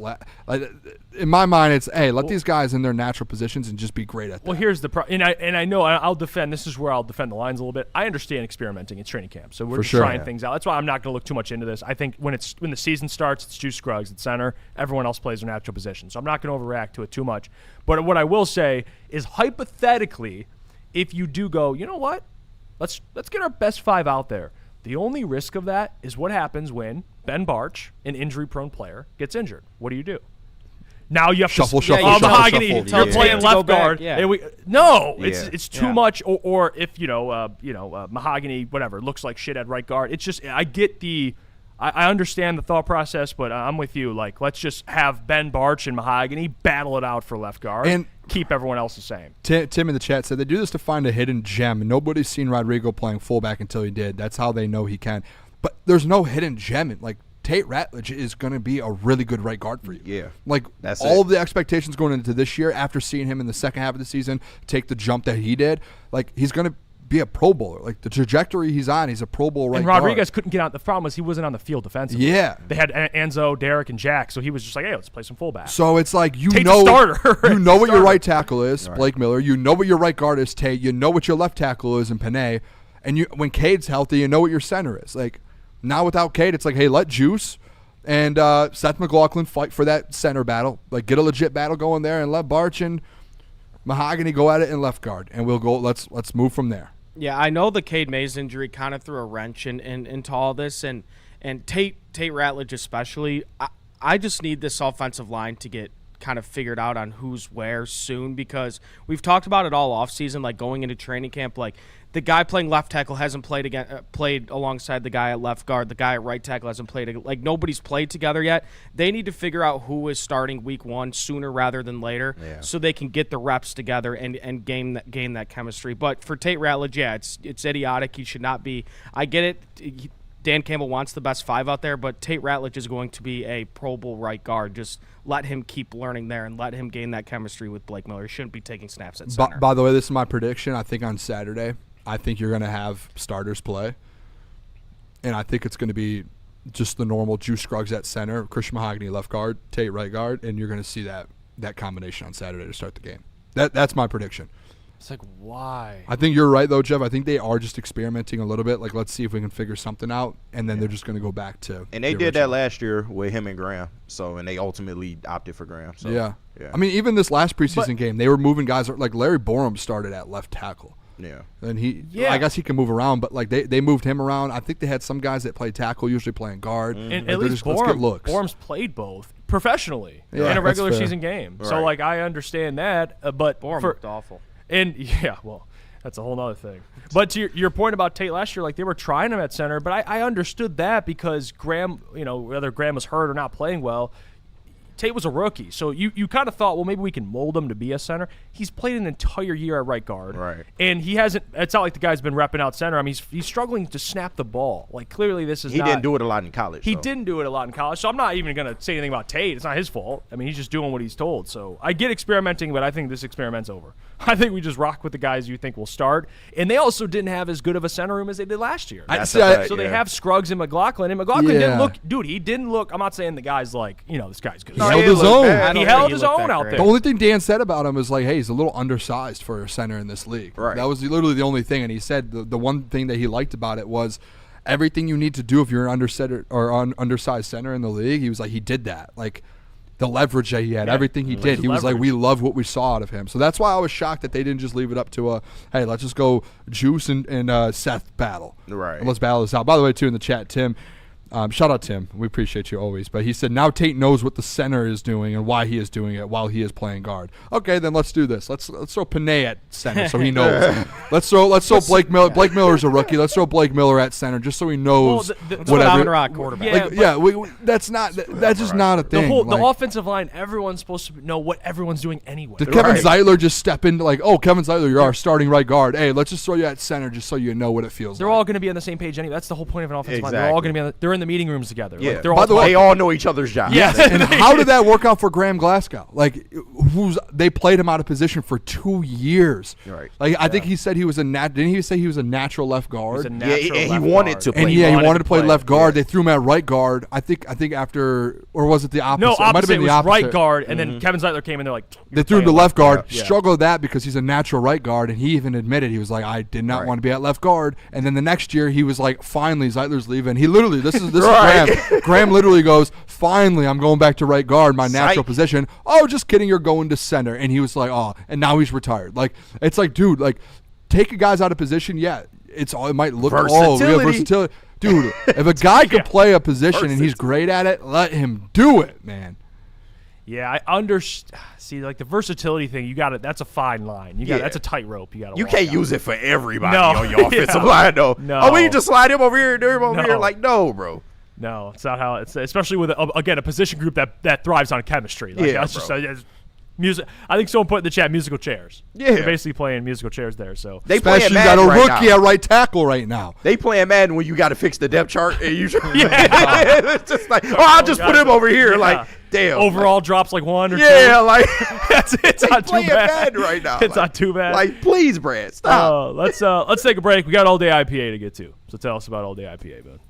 Let me tell you guys about All Day IPA. Guys, it is the 15th year anniversary of All Day IPA. Why is he standing? Of Founders Brewing's legendary All Day IPA. It's the 15th year anniversary. It's a citrusy, crisp, and refreshing taste with a perfectly balanced drink, guys. It's honestly, it's an incredible drink. They have them at Art and Jake's as well. You can get $5 shorts, guys, at any Art and Jake's locations in Michigan on Mondays, Thursdays, and Sundays. Not Wednesdays, but Thursdays. I know me and Spenny, we had a little hiccup there. Mondays, Thursdays, and Sundays. And guys, it has 4.7 ABV, and it's built to go the entire distance for a game, whether it's Tigers, a college football Saturday, NFL Sundays coming up, Lions games. And as always, when you're drinking these things, Caleb, drink responsibly. Thank you. Neil Rule and Sean Belizian wake you up every Monday through Friday on Detroit's #1 sports network, Woodward Sports. That's right, Big D Energy has moved to mornings. Get your morning dose of Neil's tone and Sean's insanity. Weekdays 8 a.m. to 10 a.m. Two Detroit sports legends coming together for the best Detroit sports morning show there is. Big D Energy, waking you up weekdays on Detroit's #1 sports network. It is Joey with Woodward Sports, and in 2017, I trusted Dr. Yeldo with my eyes, and it was the best decision I've ever made. No more glasses or contacts, just clear vision every single day. Hi, I'm Darren McCarty, 4-time Stanley Cup champion. If I had LASIK back in the day, I probably would have won 8 Stanley Cups. So if you're thinking about LASIK, do it now. Tell them, Doc. Come see me. You have nothing to lose. It's a free consultation. For a limited time, LASIK only $19.99 per eye. Call Yeldo Eye Center. Let them know Woodward Sports sent you. But please don't wait like I did. Call them now.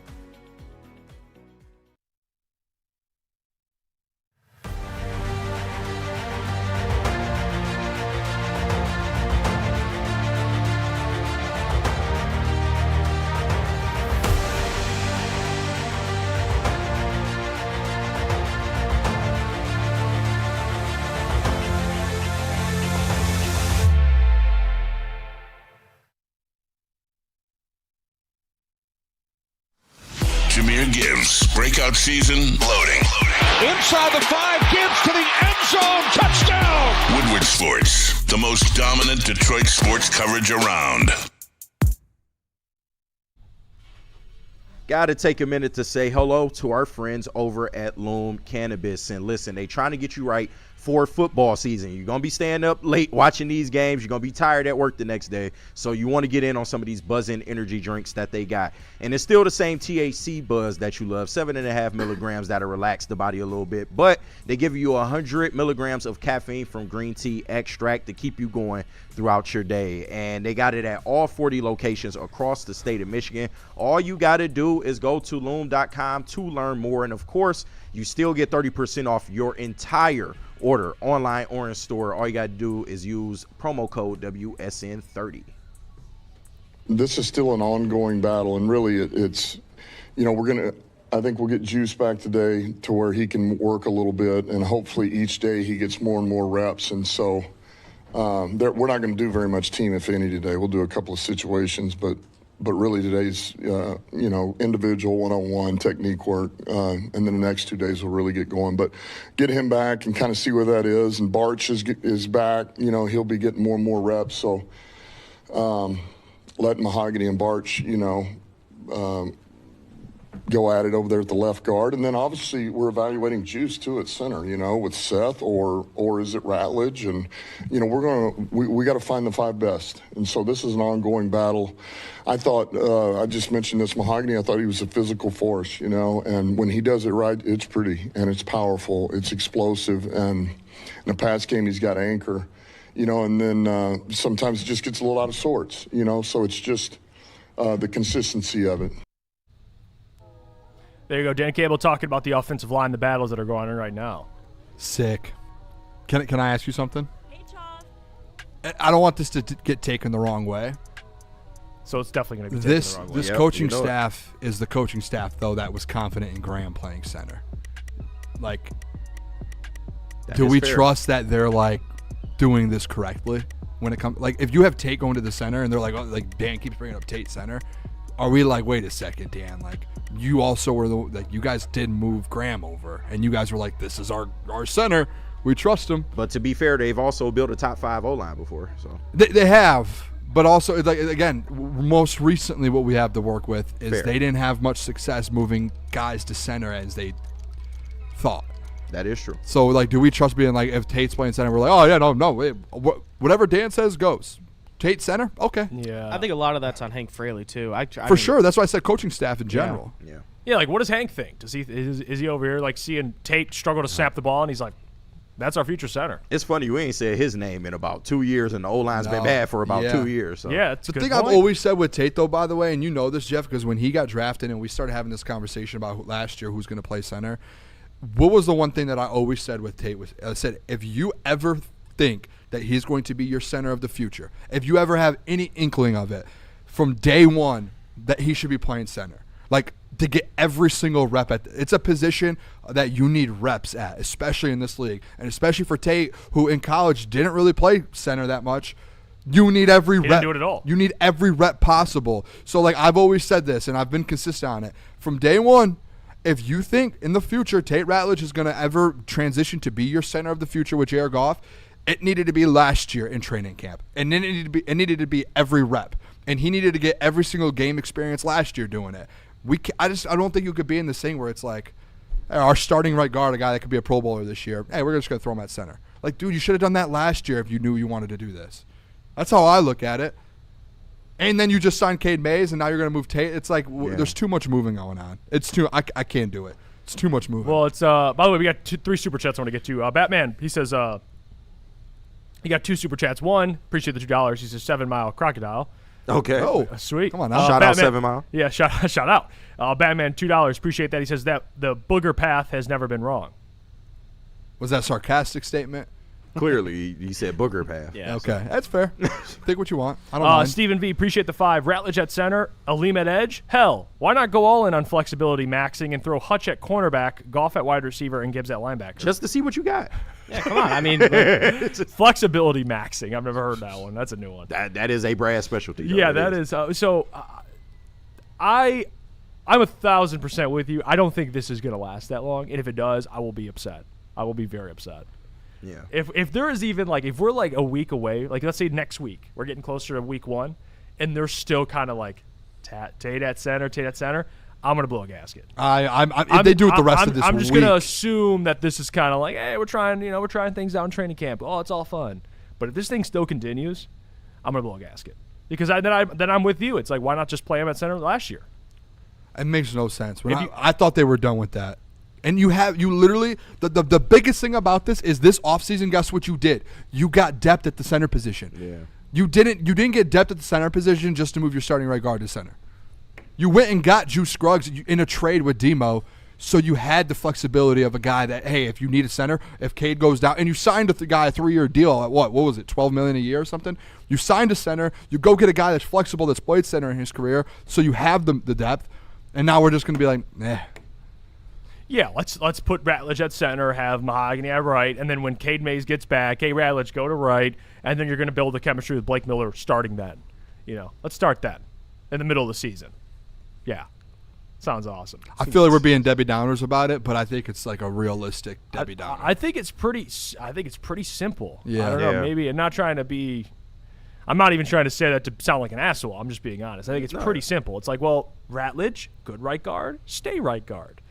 This, whoever you're good at, you stay there. No, I get it. I think that, it's a nothing burger. I do think that, when things matter, they'll actually, just let everybody play their right position. But it's just one of them things with Brad, man, and this positional versatility. I know that he loves it and stuff like that. And I get it. The ideal, it's not the ideal circumstances. The guy that you pay to kind of shore up that hole, he gets hurt for 8 to 10 weeks. Not ideal. I do get it, but you did go out and get a Juice Scruggs, and I said this on the morning show. I think because they feel like they have so much versatility at the guard position and they can move people around, this is why they're trying to maybe do this experiment with Tate, just to see, in case something happens with injury or something like that, because I think it's a reason they won't give Seth McLaughlin, more looks. They just really don't want to do that with a rookie center, which I can understand that. But ultimately, when things come down to it, I would much rather guys play in their spots that they're used to playing in. So who starts week 1 at center?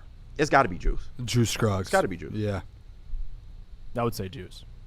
Caleb? Yeah, Juice Scruggs. Unless but Juice I mean, is hurt. they love McLaughlin though. It sounds like they love him. Like Dan Campbell. They're not gonna put a rookie in that position. I'll say this though: if they loved Seth McLaughlin this week, guess who wouldn't be repping center right now? That's true. Tate. Yeah, that's true. Because then you have Juice and Seth, and you're comfortable with 2 guys. But why are you? If you do love Seth and you love Juice, you wouldn't be moving your starting right guard over to try it. So obviously, there's something going on in that building where they might not be as confident in what they saw Thursday, maybe. It's the Luke Altmaier approach. They just gonna give him the reps, but he's not ready yet. Yeah. Let me get the super chat and we'll get to position battles. Dante, appreciate the 10. Have you guys seen that you make your own selection of the final 53 roster spots for the Lions for fun? Also, did you see what I can't believe I'm saying this? Dave Portnoy to 10 quarterbacks. His top 10, yeah. He didn't have Jared Goff. Goff. Top 10 quarterbacks. Yeah. Did not have Jared Goff. Dave Portnoy, it was that bad? Because I put so much stock in what he said. Yeah. Because I look at him He did have Caleb Williams at like 5 or 6. Fair. He legit might not know who Jared Goff is. I would not be shocked if he didn't. No, he doesn't. That's crazy. Let's get to position battles. We'll say. Well, I mean, how many? I guess we don't really need to take a break, do we? Hit a break and then let's do it. Let me tell you about our friends at Supreme Lending, and then we'll get to position battles. So stay tuned. More lines to get to. But first, I got to tell you about the professionals. Buying a home or refinancing, it's a massive decision. Just like in sports, you need the right team behind you. That's why we're proud to always have Supreme Lending on our side. Full service lender. They both say 99% close on time rate, 97% customer satisfaction score. All you have to do is mention Woodward Sports, and you'll receive up to $500 off your appraisal. To score the deal, call the numbers on your screen. Talk to Chad and Chris at Supreme Lending today. For more Detroit Tigers coverage, make sure you subscribe to Woodward Tigers on YouTube. All Tigers, all the time. For the hardcore Detroit sports fans who can't get enough of the Motor City's teams. All season long, you'll get non-stop Tigers content from on-field interviews, post-game reactions, and roundtable insight from Woodward Sports. Shh. Don't tell anyone, but I'm actually a baby. I came in with my mom. Next thing I know, I had a desk. But Feldman's deals are so good, even I can sell them. Right now, get this 2026 Silverado for only $179 a month. Great, another great deal. Looks like I'm working past nap time. Feldman Chevrolet, Michigan's #1 Chevy dealer. You know how some things are so good they should be world famous, but they're not? Our house-made vinaigrette is one of those things. And the antipasto salad, we drizzle it over. Same with our hand-battered chicken tenders. Original recipe soups and pasta sauces. It's almost as if our original, world-famous Detroit-style pizza is mocking them. And that's not very nice.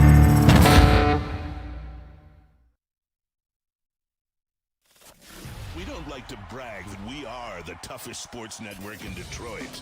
But we do have a guy named Darren McCarty on our side. Woodward Sports.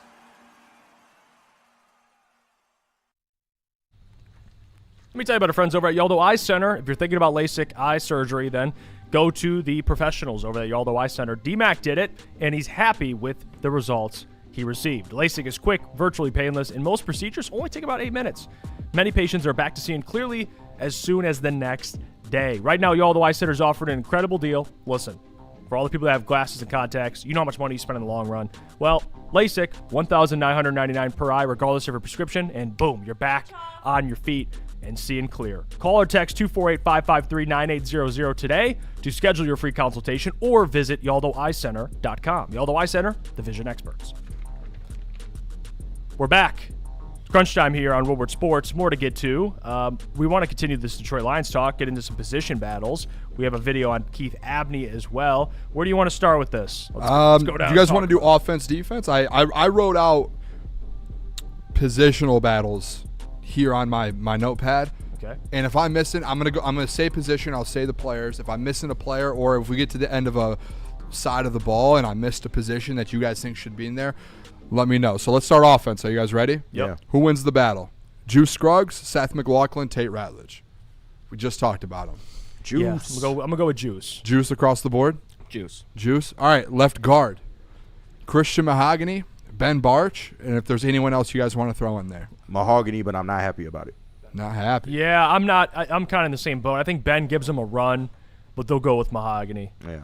I don't know. There was something about that video of them all going to the casino. And Mahogany's there. I just feel like that. It obviously does not dictate what's happening, but it's like it's funny. Well, they did a couple things this He's offseason. hanging with the starters, man. Yeah, they went to the Red Wings game. Mahogany was there. Yeah, I'm gonna take Mahogany. He's gonna start, but I think Ben could give him a little bit of run. But I'll go with. I think Dan is just Mahogany. pushing him a little bit. You know what I mean? Like he's going in the media, being like, "It's still a battle."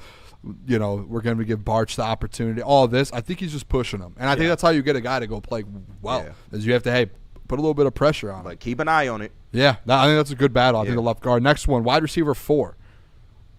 Greg Dortch, Cedric Wilson. A new name popped up this weekend that they talked about, Tay Martin, and Tariq Black. The look over. Tariq Black caught a touchdown. I love the Jeff look over. It's so good. Former Michigan Wolverine. Yeah, I'm. How about wide receiver? Let's do 4 or 5. Who was out? Now on this we're room? getting interesting. Who was out? Is Cedric Wilson in? No. No. I would. I don't know. And listen, the 5th one's tough because it's like I don't know. It's Lovett. Yes. It's Lovett. Actually, it's Dortch and Lovett.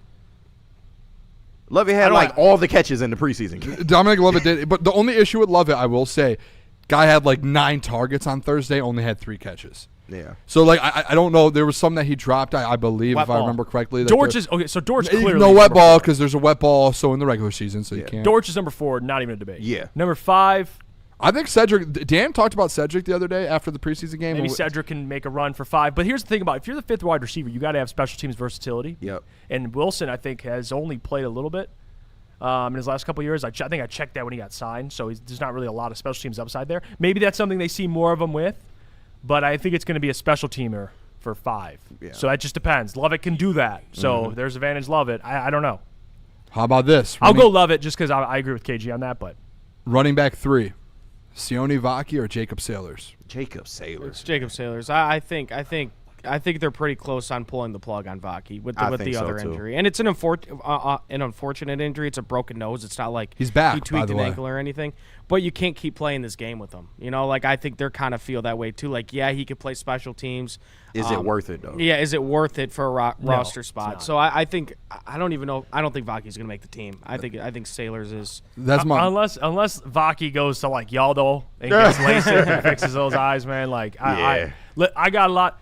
Vaki, I was interested when he was drafted. I was curious about it. Yeah. Like, okay, safety, upside in special teams can return. Maybe he could be a decent back. I'm over it. I'm out. So that was the thing with Jacob Sailors. The only good thing for Sione Vaki, and it's a bad thing for us, but Jacob Sailors did get hurt.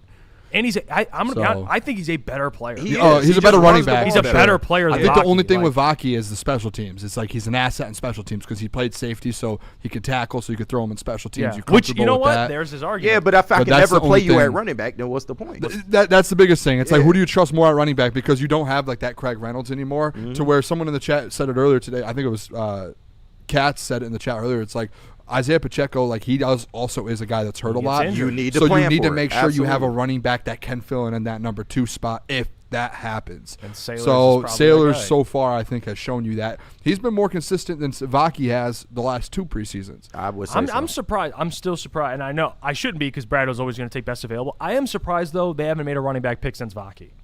Like really, like you knew you're like we probably should swing again.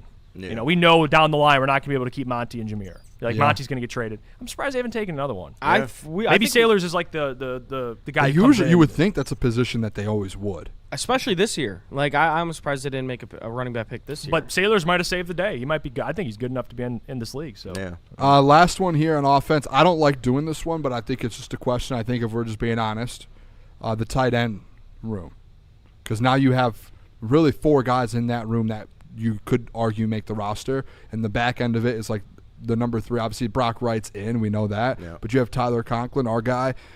Jackson Meeks has been kind of making a little bit of noise, that transition. Do they look at him as that last wide receiver / tight end, maybe a versatile piece? So then Tyler's in.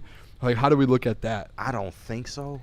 It's going to be your 3 tight ends that'll start and be there for the whole season, unless injuries occur. Yeah. Is Sam, Brock Wright, and Tyler Conklin. Tyler. Yes. And they'll keep Meeks on the practice. And the only question I had is the Meeks thing. Like, I think that 3 is locked in, but the Jackson Meeks conversation, maybe I would say, has been warming up over the last week. They probably look at him as someone, if we keep molding him, maybe he can be a pretty solid tight end. So he's a practice squad guy, you guys say? Absolutely. I would say at this point, yeah. Defense, you guys. Was there any position battles offensively that I missed? No. I think quarterback we answered already. Yeah. I mean, it's Josh Jobs, like and Luke Altmaier. So there's nothing else. You nailed it. All right, defense. First one. We could play the video here in a second. Nickel. You have Roger McCreary in there. Christian Izien. And I know this isn't really – I guess this really isn't like a position battle where it's like a guy's going to get cut because McCreary's probably in. And then Keith Abney. Woo-wee! Jeff, stand up. I think they're all going to – I think they're potentially all going to make the team. Izien's in. I think Keith Abney's in. McCreary is the one that's like a little question mark. Where do we see this nickel battle going? This is not is he going to make the 53-man? This is who's going to win that starting job. This is different than the other ones that I did on offense. This one specifically is whose job is it?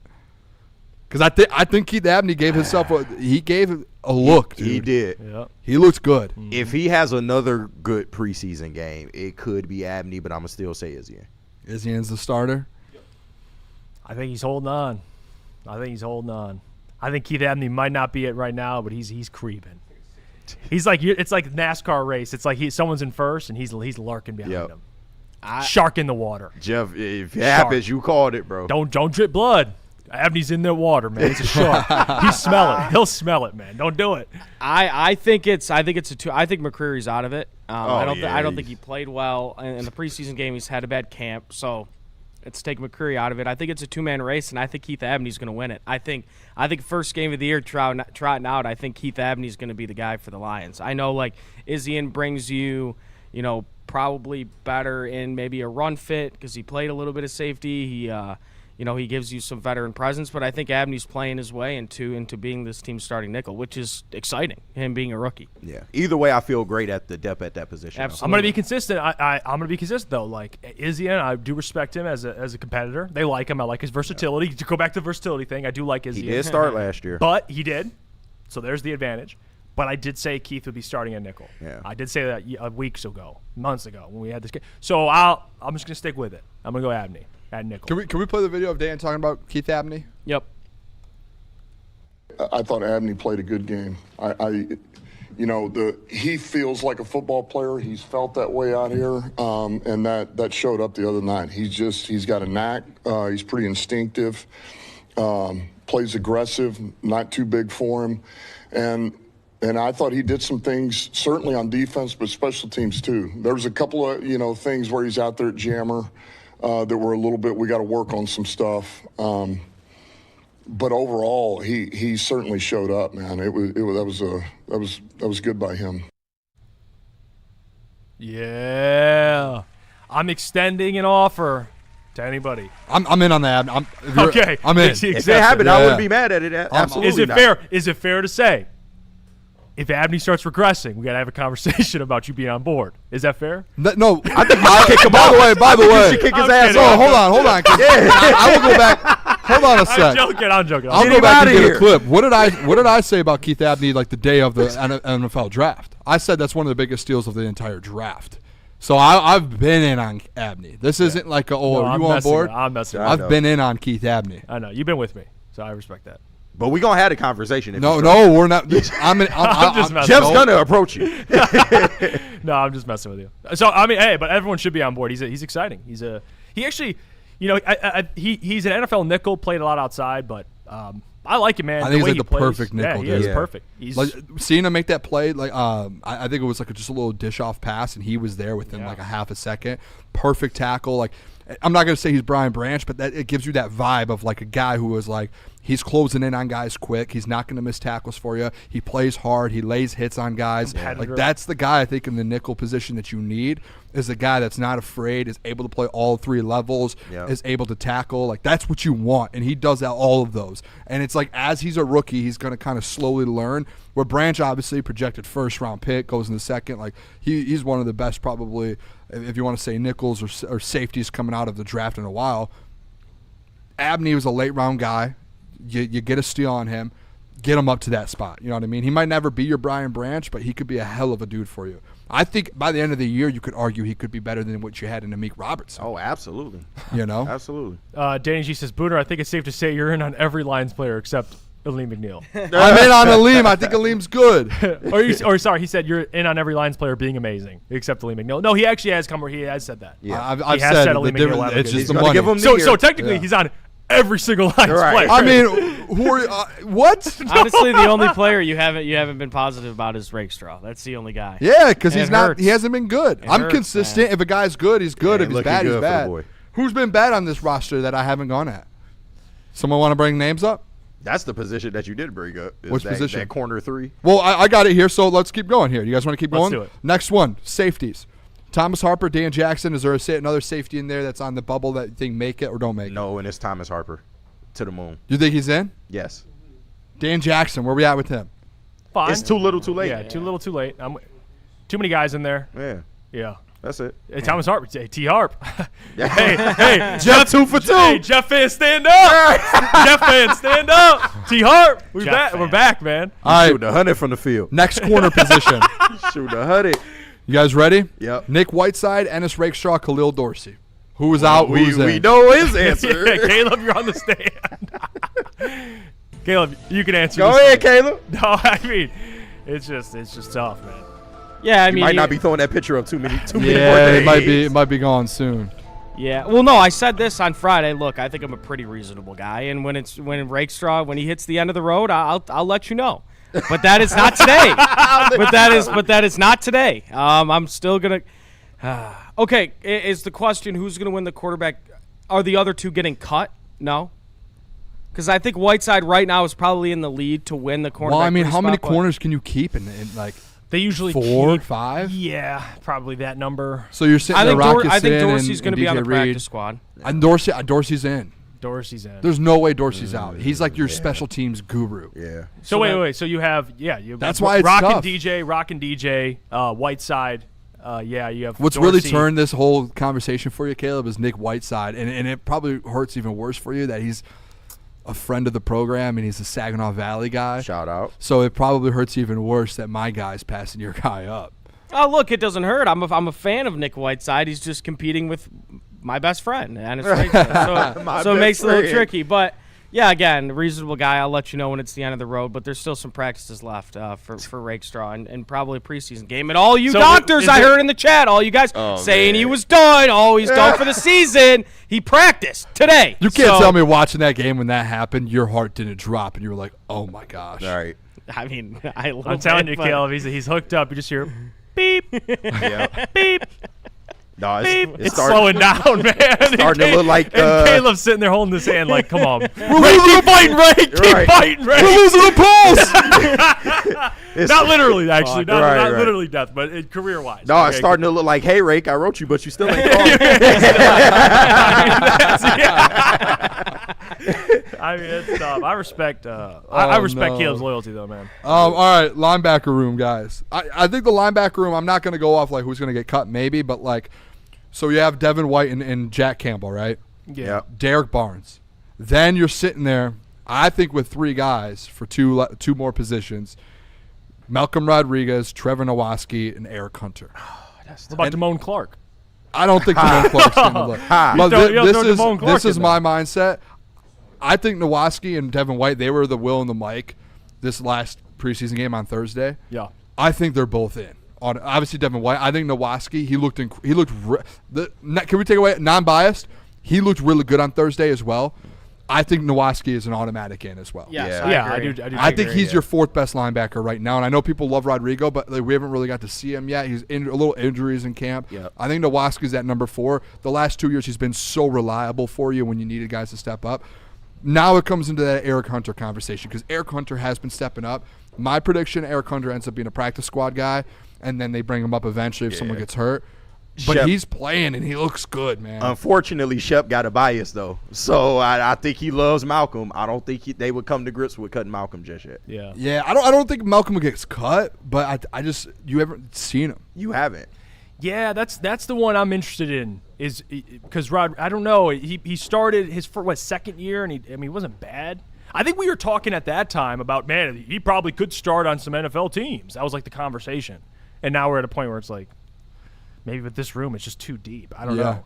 But it depends. I don't know how many linebackers. Eric Hunter I really like. I don't think they'll keep him over Rodrigo. But, man, Eric Hunter is really intriguing. Yeah. Because I'm worried. Well. You got to think, like, you have to weigh this. Like, if Eric Hunter, you put him on the practice squad, some team is probably going to get him. But if you add him on, right, you keep this linebacker room like that and you just add Eric Hunter to it, then it's like, okay, you have to find a position, I guess, somewhere. If you keep 6 linebackers, where do you go off with a different player? Is that the edge room? Is that the secondary? Your secondary is a little limited already. They're trying to go more nickel. They'll keep more DBs this year. Yeah, absolutely. So it's tough. That's where Eric Hunter, I think Eric Hunter's the one on the bubble here on that like 49th, 50th spot on this roster, maybe 50, to 53. I think he's a good player. I think he has a lot of potential. So I wouldn't want to cut him. Yeah, the thing for Rodrigo too is like he hasn't played his way out of maybe a spot at linebacker. It's just that all these other guys are playing well. And yeah, he's been banged up with a couple injuries, but I'm going to say Rodrigo's definitely in. I agree with you, Boone. I think it's Eric Hunter that's kind of on that bubble, and he could be a practice squad guy. I think that's a guy you probably want to keep around because I think if you do let him go, someone's going to pick him up like that, and he's going to contribute somewhere. But yeah, I think Hunter's kind of on that bubble there, and I would say Damone Clark is probably the hot man out. I like Damone Clark. I don't think there's enough room in this. No, I don't think so. Or enough room in the room. Yeah, that's fair. Next one here, last one I have, defensive tackles. Do you guys just want to go? I mean, there's a lot of defensive tackles on this roster. I think Skylar Gill-Howard looked incredible. Yeah. Dan even said his favorite play of the game was him running up the sideline, catching a quarterback, and getting him out of bounds before I think he got a first down.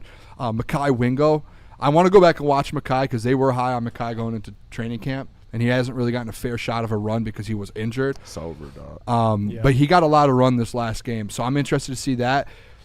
Is there any other players in that defensive tackle room? I think that room's kind of fluid Chris right now. Smith? A lot of things could kind of change with that room because I think it's like that one we have to revisit probably in the next 2 weeks. Is Lacey considered a defensive tackle? I think Lacey's an edge. I think he's a. Yeah, are they moving him to edge? I'm throwing him. I would throw him in the edge room. What about Levi O? Is that Levi O's a tweener? I think Levi O. I didn't say his name because I think he's in. Yeah, he's in. He's a vet. If he gets dropped, I mean, someone's getting him instantly, and Dan talked about him this weekend. Dan said Levi O. The one thing I am interested in is Gil Howard versus Wingo. That's something Gil I have Howard, to monitor over the next couple weeks. Realistically, do you guys want to know that situation though with that? Like, this is where we start. Hey, there's 2 weeks until the season starts, right? Until the 53-man roster is due in 2 weeks. Some of these battles we have to start taking into account who's going to get picked up by other teams. Yeah. If you have Skylar Gill-Howard and you have Mekhi Wingo, or you have Mekhi Wingo and another player, who do you feel more comfortable putting on the practice squad that won't get picked up? And to me, it's Mekhi. Yeah. Right now. Yeah, teams are always more hesitant with a rookie because you want to keep him young. in the building. Yeah. You want to, especially a guy like that who fell a little bit. You kind of got a steal on him as well. That's fair. I like Skylar Gill-Howard. I think he's really good. I think he's going to be good. Let's take a break. When we come back, I'll get to the super chats, any mailbag questions you guys may have. But people are asking, how did Riley's speeding ticket situation end up? So we'll talk about that. People keep asking who's the bodyguard behind Caleb Zarnick. We'll talk about that too. Yeah, we'll get Riley that's our guy, man. BBR. But before we do, got to hear about our friends from Thrive. Yes, let me tell you guys about Thrive. Actually, we golfed with the guys at Thrive at Darren McCarty's golf outing. It was an incredible time, guys. It's time to upgrade your game with the Thrive energy pouches. Jeff was there, I was asking some deep questions about Thrive. What's in it? How many milligrams of all these different things? I also was asking on some future things. I'm not going to give away what they have coming out in the future. I'm sure they'll have a little drop. They have some incredible things that are coming out in the next year or so that we were talking about. Guys, it has 300 milligrams of clean and smart caffeine, including alpha GPC and L-theanine. You get no jitters, no sugar crash, no bloating, none of that. You can go to dipstop.com and you can use our promo code WSN and you can get 15% off your entire order, guys. Or you can go to all Market Fresh and Market Square locations. It's Thrive. They just effing work. Dan Campbell is in redemption mode. No, make no mistake. It's not revenge he's after. It's a reckoning. And Woodward Sports is here to cheer on the Detroit Lions every snap. Don't miss a moment of Detroit Lions coverage. Follow Woodward Sports on all social media platforms now. Woodward Sports, let's go. Some days call for light, others lean bold. What about everything in between? All Day IPA, the easy choice for every day. Citrusy, crisp, refreshing. Flavor you can float with. Light on the hops, big on refreshment. One's great. Two, even better. Brewed with you in mind. No shortcuts, no fuss. Big on flavor, never too much. All Day IPA. Hop into easy. It's game on at Art & Jake's. Wings, burgers, pizza, and ice-cold drinks served up with attention to detail. Wall-to-wall TVs, great service, and a vibe that keeps your crew coming back. Art & Jake's, a sports bar setting with a fine dining flavor. A ton of fun, a ton of sports, and a ton of man-meat. Welcome to the Woodward Heavyweights, live daily 5 to 7 p.m. on Woodward Sports. Let me tell you about our friends over at Water Hazard from Founders. It's the very first canned vodka cocktail from Founders. Vodka-based cocktail, 5% ABV, citrusy, refreshing, gluten-free. But you can get those $5 cans at Art & Jake's locations in Michigan on Mondays, Thursdays, and Sundays. I got mine on last Thursday at the Art & Jake's in Clarkston. I was going crazy. These things are delicious. They taste great.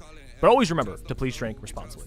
And if you're looking to take your relaxation to the next level, the Massage Chair House in Bloomfield Hills is the place to be. They carry top brands like Infinity and Osaki, making it the go-to destination for premium comfort and cutting-edge wellness technology. Be sure to visit Dr. Eric Duncan, the Wellness Doc, creator of the #1 YouTube channel for massage chair reviews at the Wellness Doc. Book your visit today at massagechairhouse.com or simply scan the QR code on your screen. Massage Chair House, your ticket to ultimate recovery and relaxation.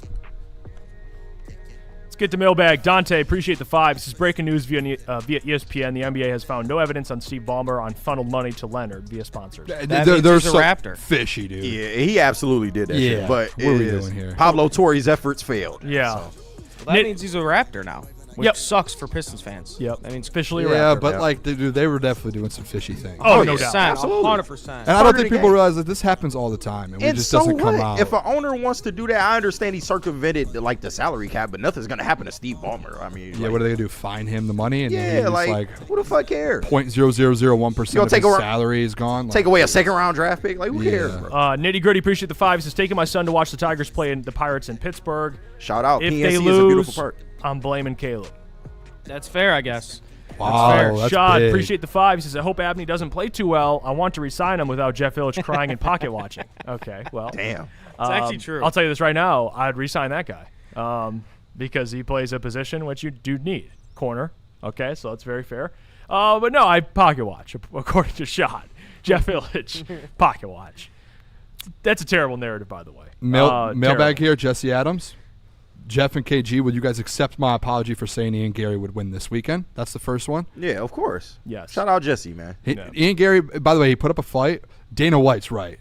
He gives too much respect. Hey, yeah. To start the 5th round, it's championship round. I told Jeff, I said, dude, the only way if it goes a decision for someone to beat the champion is you have to, like, knock him out or submit him. Exactly. And for you to be like, oh, this is an awesome fight. Like, no, dude, you should be running at him in the 5th round when that bell rings and doing everything you can because you know I have to knock him out to win. Yeah. And he won 4. It was 4, I think, 4 of the 5 rounds. Mm-hmm. Unanimous decision. It wasn't even, remember, we were like, it's 2-2 going into the final. And easier said than done when you getting wore the fuck out the whole goddamn fight. Yeah. That 5th round, you gassed. I told Jeff, I was like, now the last year or two I've been getting into UFC, I respect Islam so much more. Yeah. Because I love it. He's so good at wearing guys down and like grappling and getting on the ground. It's honestly, he's like one of the greatest because it's just like it's insane to watch.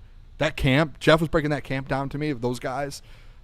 Khabib and Islam, it's crazy. That's why I don't subscribe to the ground game as kind of killing the sport. I think if you really into it, it's dope to part see of the game. Some of these guys that are like that. But it's just unfortunate. It's not a lot of notable guys that do that. Yeah, So that's like in like basketball in the NBA being like I hate watching teams that defend. Yeah. Instead of shoot the 3. Like It's just part of the game. Yep. It is. Is it fun? Like, exciting? No, but it's. I think it is. If you're a UFC fan and you actually like the game, the sport, then yeah, it's fun. Yeah. I think it was just like Islam was worried about the Ian's got the length. I mean, he's got the size. He's bigger. Yeah. And I think Islam was worried about that. Just standing up, striking with him, and then Ian was so worried about getting taken down that they were just sitting there. They just sat. I think you were right too, though. Like Ian, if you're Ian, you just go at him, even in round that's what one. I said. I'm like, if I'm Ian, as soon as this fight starts, I'm on his ass. Like, of course. Because the only way you're going to beat Islam, you're not beating him in a 5-round fight. No. So just go out there and try and kill him and knock him out. His only loss, he got caught. So the one kick that Islam had on his face, I thought he was done then. Yeah. That was incredible. yeah, it was close, and Ian just didn't have. He doesn't have that killer instinct, man. Yeah. Got to go out there and do it. Nitty Gritty said, mailbag, why does Caleb hate the Tigers? Come on, we're not doing this. You do right now, though. Right now, for the next 3 days, you do. Yeah. Y'all leave Caleb alone, man. Yeah, He's and been leave through him enough alone today. Someone in the chat earlier was like, Booner, leave Caleb alone. He's been through enough, Come on. man. I'm not. I mean, literally and He didn't do figuratively, nothing wrong. I have pretty thick skin, so I could take it, and I have a big belly. So Jay Hart says, mailbag, could Literally Hassanin somehow be a version of Zedarius? Obviously, that's not his ceiling, but production-wise, I could see that this season. Yeah. Maybe. I don't know. I don't know. I mean, I get what he means. Yeah, Zadarius only had 4 sacks for us. The Thanksgiving game for us. Yeah, but he Shout had out 9 to on the season. Yeah. So I mean, yeah, he had 5 before he came here, but yeah. Yeah, if that's what he is, then you feel great. If you're talking about the role, maybe Zadarius was more of like third down guy. I think that's more. Yeah, what he's then speaking I to. get that. I understand that. Will I am said mailbag. I have a super chat about the linebackers. Also, which player are you watching closely this coming preseason game? Yeah, let me get this. That's our bad. Will I Did we am. miss one? Yeah, $5. Shout out. He says, I was very happy we picked up Devin White. He's better than Alex Anzo. I have a feeling him and Jack will be the best linebackers in the NFL. Best linebackers Jeff? in the NFL. Better than Alex Anzalone. Come on, man. I saw a video of Alex Anzalone getting cooked in joint practices. Here we go. Okay, I saw that too. Yeah. It wasn't even Garrett like Wilson. I saw that. Yeah, it wasn't even like it was like he just missed. By who? He got Garrett cooked. Wilson? He got. Oh, Garrett Wilson. Yeah, No. It wasn't. He we're not wasn't gonna in do that. coverage. It was a one-on-one. Like they were, he caught the ball and went to go tackle him, and straight up, and Garrett Wilson, and it was like Anzo ground. Are we really doing this? No, I mean I'm just saying. Let's do it. I'm not. Yeah. Let's do it. As soon as a player leaves the Lions, he's ass. Is this what we're doing? No. And the Yeah, guy but we if you signed saw, is better? but let's be realistic. If if a video came out of Devin White getting cooked like Anzo did at practice, It did. Jeff would be like, Oh. I told you guys, he's washed. I'm so glad you said that. I just saw 2 the other day out of the Lions' Twitter, and I didn't say it. Yeah. Okay, fair. So Jameer got him one time on a Texas route, or not Texas route. It was an end around, and he just absolutely cooked him. He burnt him. Did I say that? No. No comment. These are your. Hey, I'm just saying. Will I am appreciate you watching, but Jesse, by the way, he did say. I told Jeff this stat. what I'm saying. Back to UFC, he said the camp is 1-10-2. yeah. No, I mean the Khabib camp. it's different. It's different, man. Those guys, all they do is train. Yeah, I mean, it's seriously. different. Ian Gary. I was watching behind the scenes videos of them like talking and stuff. It's like it's entertaining. They're entertaining. Yeah. They really are. Their life is fighting. Yeah. I mean, they've been doing it since they were kids, and he's been going against arguably the greatest of all time since he started. So, yeah, Islam's my favorite fighter, and every time I watch him, it's pretty. I have guys that I do love that do lose and up and down. It is fun watching Islam fight because you're like, he's just gonna cruise to a victory, Just mauls him, or dog. submit him. Yeah, I was fired up to watch that fight. Like, imagine fighting that guy in real life. Oh, it was so. Dude, Like, what? I'll probably lose to any of them. Like, imagine pissing him off at a bar. Like, Oh, he's probably never going to be at a bar. Those guys. that is, yeah. They're just always training or hanging out together. Yeah. We appreciate you guys. We'll get out of here. Tomorrow we'll be back Tuesday, 11 a.m. Until then, Braylon Anson 2 to 4, heavyweights 5 to 7. Hit the like button on your way out, and we'll catch you guys tomorrow. Love you guys. Peace. The next generation of Detroit sports media is here. Crunch Time is back on Woodward Sports. Join Jeff Iafrate and Booner Monday through Friday, 11 a.m. to 1 p.m. Taking Detroit sports coverage to the next level with massive interviews, viral moments, and the best live reactions. Get ready, Detroit. The young guns are taking over. Crunch Time on Woodward Sports.